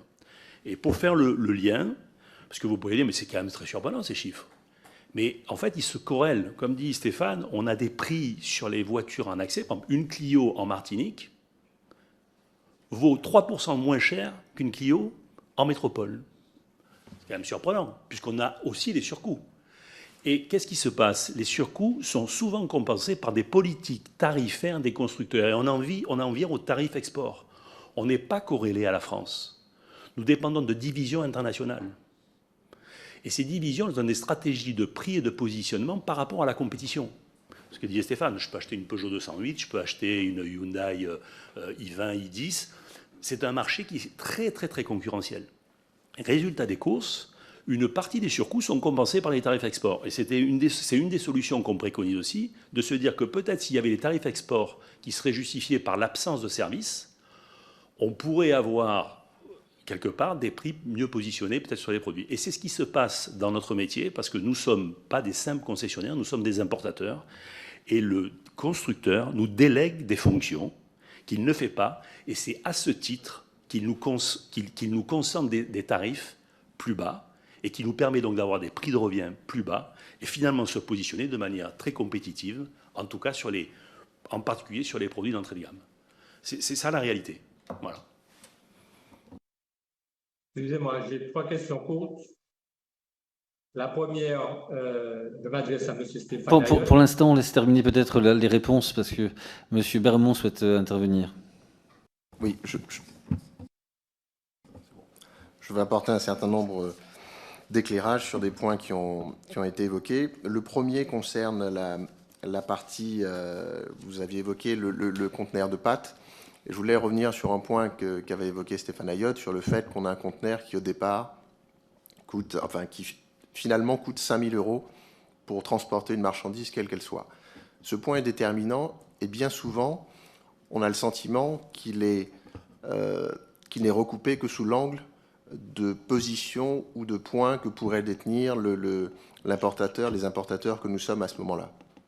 En réalité, il y a 14 positions pour faire venir un conteneur. Je pourrais vous les lister, mais vous aurez les éléments évidemment bien précis qui vont de l'empottage jusqu'au traitement à l'arrivée portuaire. 14 positions sur lesquelles nous maîtrisons en fait 3 de ces positions. Ça, c'est le premier point. Le second, si je reviens à mon conteneur de pâtes, et je pense que ça va illustrer la problématique que nous rencontrons bien souvent dans la perception de la cherté de la vie, qui est d'abord un élément de différentiel de prix entre la métropole et la Martinique, ou la métropole et les Outre-mer de façon générale. Sur le conteneur de pâtes, sur une valeur de marchandise qui serait de 20 000 €, vous auriez 26% de frais qui seraient liés au coût d'acheminement du conteneur. 26%, donc les fameux 5 000 € qu'évoquait Stéphane Ayotte, représenteraient donc 26%, 5 200 € exactement, 26% de la valeur d'achat de ces marchandises.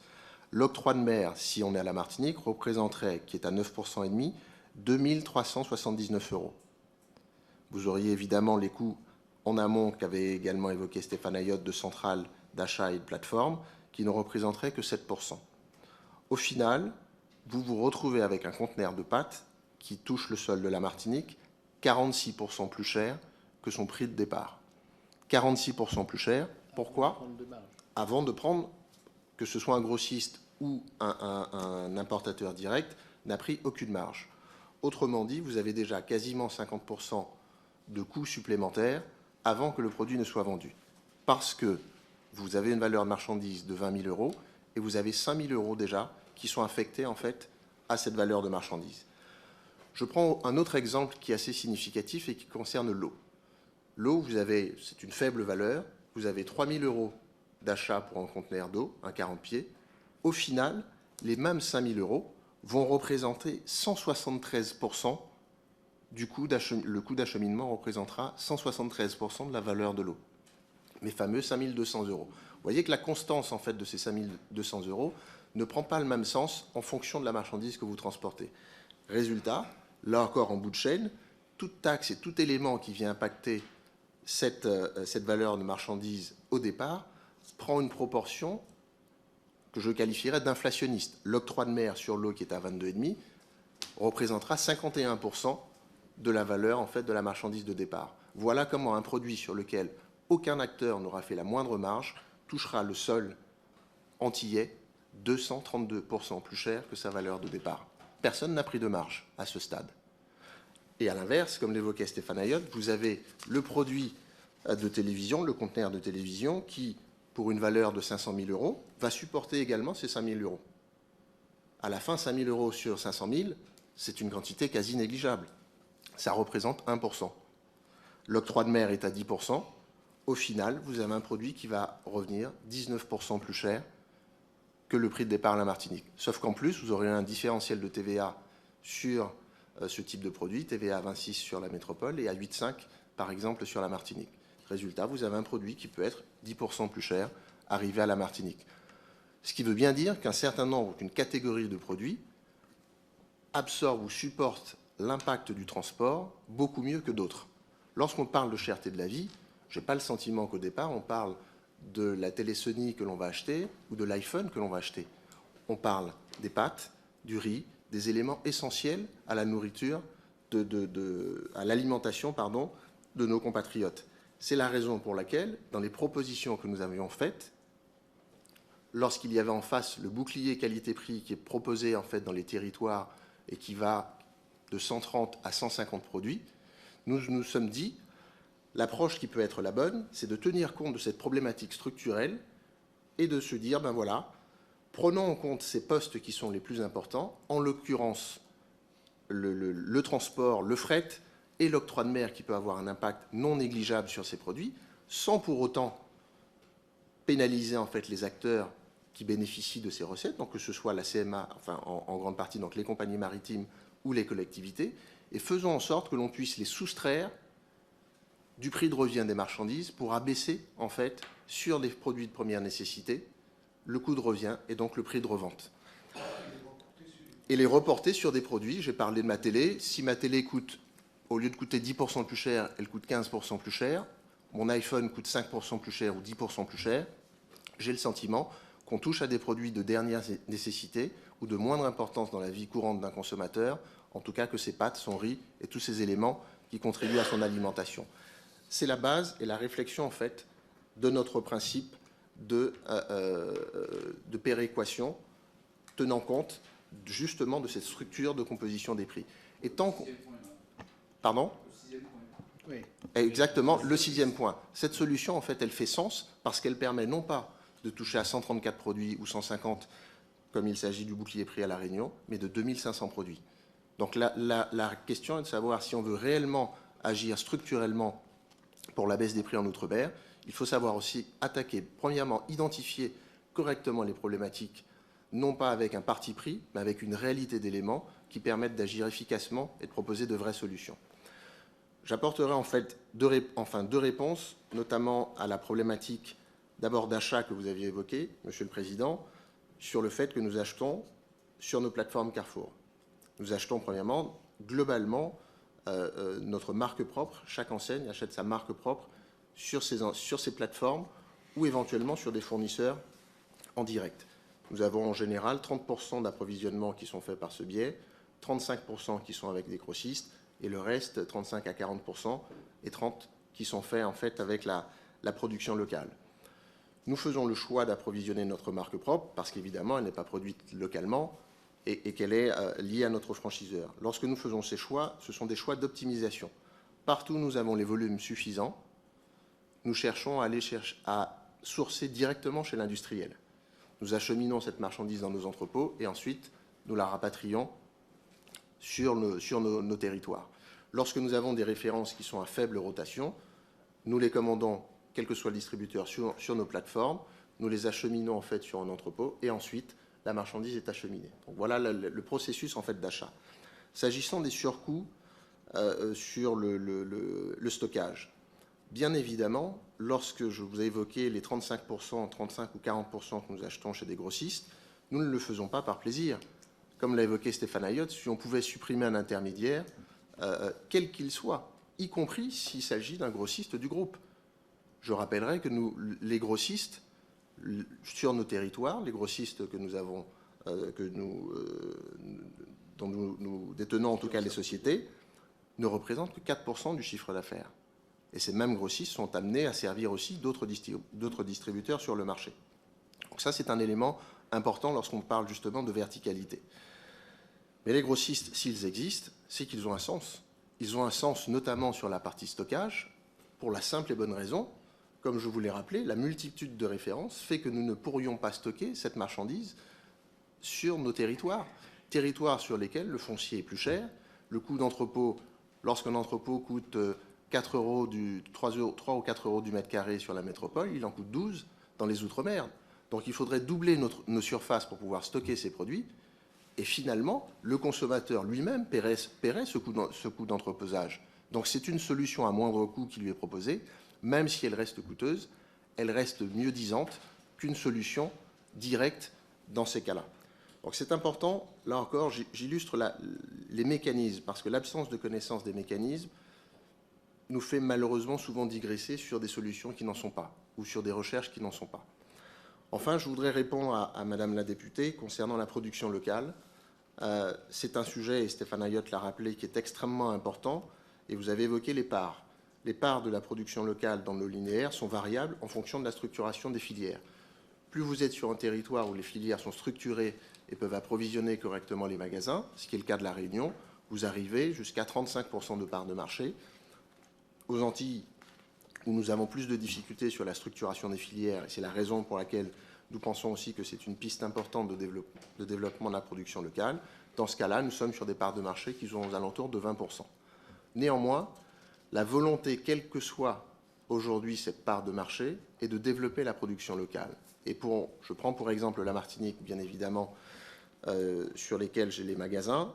Nous avons développé au cours des 7 dernières années de 52% la production locale dans nos magasins. Ce qui est beaucoup plus que la croissance de chiffre d'affaires sur la période.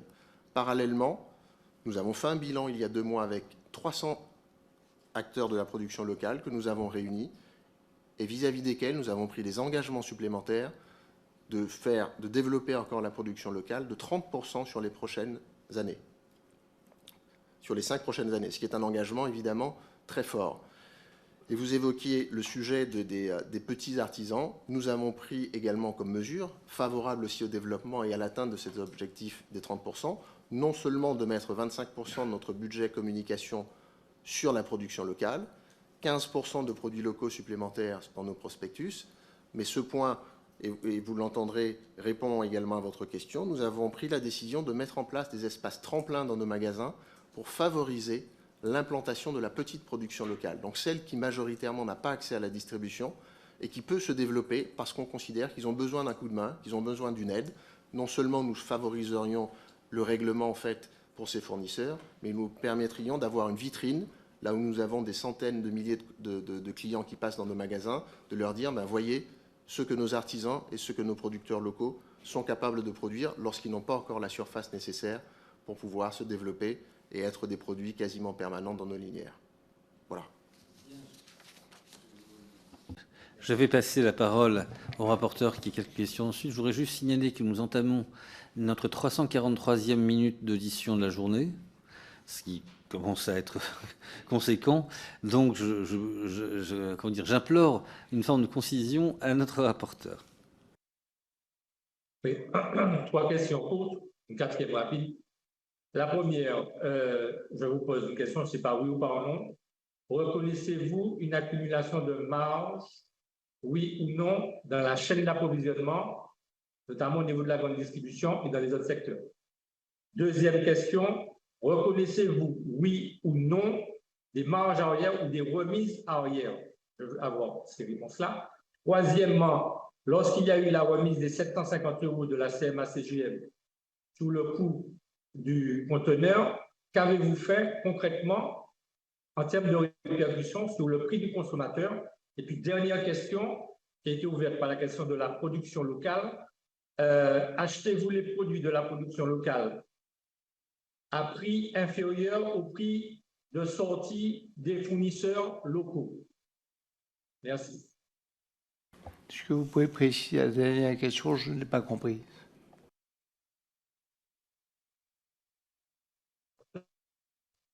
Dernière question. Dans la production locale, notamment agricole, vous arrive-t-il d'acheter les produits à des prix que vous fixez vous-même, c'est-à-dire même en dessous du coût de revient pour l'agriculteur lui-même? Je veux savoir si oui ou non, vous achetez le produit au prix où l'agriculteur vous le vend ou au prix que vous lui imposez.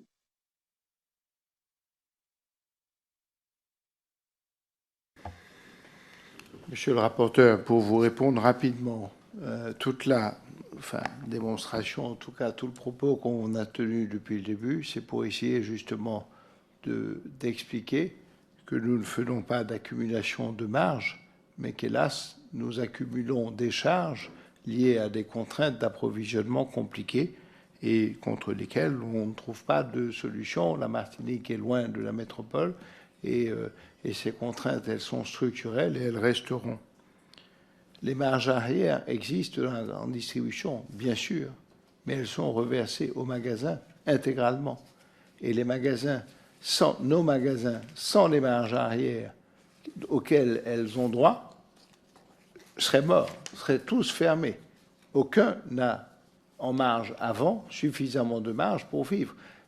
On dit globalement qu'un hypermarché a besoin de 22, 23, 24% de marge pour fonctionner. Ce n'est pas marge sur prix de vente, c'est y compris ces marges arrière, c'est y compris tout, c'est y compris, enfin, c'est l'intégralité de ces recettes qui font 23, 24%, et avec lequel il doit payer ses charges, ses équipes, ses collaborateurs, son loyer, les amortissements de son magasin. Donc, les marges arrière sont reversées.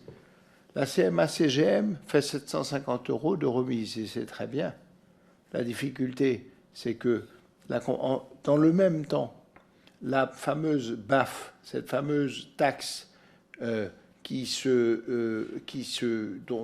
n'est pas maîtrisée par nous, par personne, mais qui est en gros une, comment dire ça intelligemment, une surcharge, carburant, que les compagnies maritimes ont instauré il y a quelques années et qui varie en fonction du prix du pétrole, eh bien, cette BAF, elle a augmenté dans les mêmes proportions ou quasiment. Enfin, je vais demander la parole à Christophe qui connaît le sujet encore mieux que moi, mais donc malheureusement, à la fin, ça n'a pas permis la somme fret plus BAF, donc ce coût payé aux compagnies maritimes n'a pas baissé.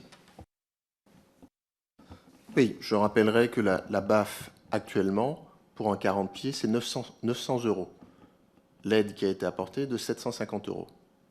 Donc elle n'a même pas neutralisé le coût de la BAF actuelle, qui est en train de baisser. La BAF continuera de baisser, puisqu'au deuxième trimestre 2023, elle passera à 794 ou 796 €. Il n'empêche que la mesure qu'a annoncée la CMA, de 750 €, la reconduction de cette aide, est valable jusqu'en 2023. Vous voyez qu'à chaque fois, nous sommes sur des sujets, soit qui peuvent être ponctuels, comme c'est le cas en fait de cette aide et de la BAF qui fluctue, et jamais sur des questions d'approche structurelle. C'est ce qui peut être en fait pertinent, c'est de rentrer dans ce détail. Je me permettrai de rebondir sur un point. Vous avez posé des questions sur lesquelles nous ferons preuve de transparence. J'aimerais, si cela est possible, avoir aussi la transparence sur la constitution de la BAF. Je ne crois qu'aucun distributeur, personne ne sait comment, cette taxe de 900 €, rappelez-vous ce que j'ai évoqué, je reviens souvent sur mes 5 000 €. Vous avez 900 € sur 5 000, on ne sait jamais comment en fait cette taxe est calculée. Personne ne le sait. Et pourtant, il y a très peu de questions sur ce sujet. Donc je suis très surpris que sur 14 éléments, il y en a 3 que nous maîtrisons, parce que nous sommes en fait le donneur d'ordre sur ces éléments qui sont indispensables au processus, et que nombre d'autres éléments ne soient jamais analysés, ne soient jamais questionnés, alors qu'ils représentent en fait une part beaucoup plus importante. Remarque, je crois l'avoir déjà entendue sur l'opacité de la constitution de la BAF. C'est la production locale. Écoutez, je tiens à vous remercier. Ah, pardon, il y a encore une question qui traînait. La production locale, le prix d'achat. Je vais vous répondre sur la production locale. Sachez que la production locale, de façon générale, est structurée. En tout cas, lorsque je dis structurée, c'est qu'il existe un certain nombre de coopératives ou d'intermédiaires par lesquels nous achetons cette production locale. Donc nous ne pouvons pas, et ces coopératives, bien évidemment, intègrent le prix d'achat aux producteurs ainsi que les éléments de fonctionnement de la coopérative. Et nous passons, lorsque nous achetons de la marchandise, en tout cas sur les filières animales, un peu moins sur les filières végétales parce qu'elles sont un peu moins structurées, mais systématiquement par des coopératives qui nous revendent donc à un prix qui est supérieur en fait au prix d'achat aux producteurs. Mais monsieur le député, je me permets de vous interpeller sur un point et de quelque chose de très concret que j'ai vécu pas plus tard que la semaine dernière. J'ai rencontré un éleveur sur la commune du Vauclin qui est prêt à me vendre 5 agneaux par semaine, 52 semaines sur l'année. Donc sortir grosso modo 250 à 250 agneaux, à 260 agneaux par semaine, par mois, par an, pardon. Ce producteur, nous, ça fait quasiment 5 ans que nous cherchons en fait à avoir de l'agneau local. Je pense que c'est sur ce genre de problématique qu'il faut se pencher. Vous avez un vendeur qui vend le fruit de sa production, qui emploie en fait des salariés et qui a du mal à trouver des débouchés parce qu'aujourd'hui c'est difficile de connecter la grande distribution à un certain nombre en fait d'éleveurs ou de producteurs, dans certains cas même via les coopératives. C'est-à-dire qu'il existe une coopérative, d'où l'importance de structurer des filières. Lorsqu'on veut aborder ces sujets, il faut les aborder sur le terrain avec la réalité de ce que vivent, non seulement parce qu'il faut être deux pour pouvoir contracter, il faut bien évidemment regarder les problématiques des producteurs et des éleveurs, mais celles aussi des distributeurs, et de les rendre en fait compatibles. C'est cette problématique que nous essayons en tout cas sur le terrain de régler, et c'est la raison pour laquelle sur la Martinique nous avons pris ces engagements pour développer la production locale. Bien, écoutez, je vous remercie 1000 fois. Je ne fais pas d'autres décomptes des minutes passées en audition. Évidemment, nous vous demandons de bien vouloir répondre au questionnaire que nous vous avons envoyé par écrit, nous envoyer tous les documents que je jugerai utiles et de répondre aux questions complémentaires. Donc, vous avez pu voir qu'elles étaient particulièrement denses. Écoutez, je vous remercie beaucoup et je vais suspendre cette séance pendant quelques minutes.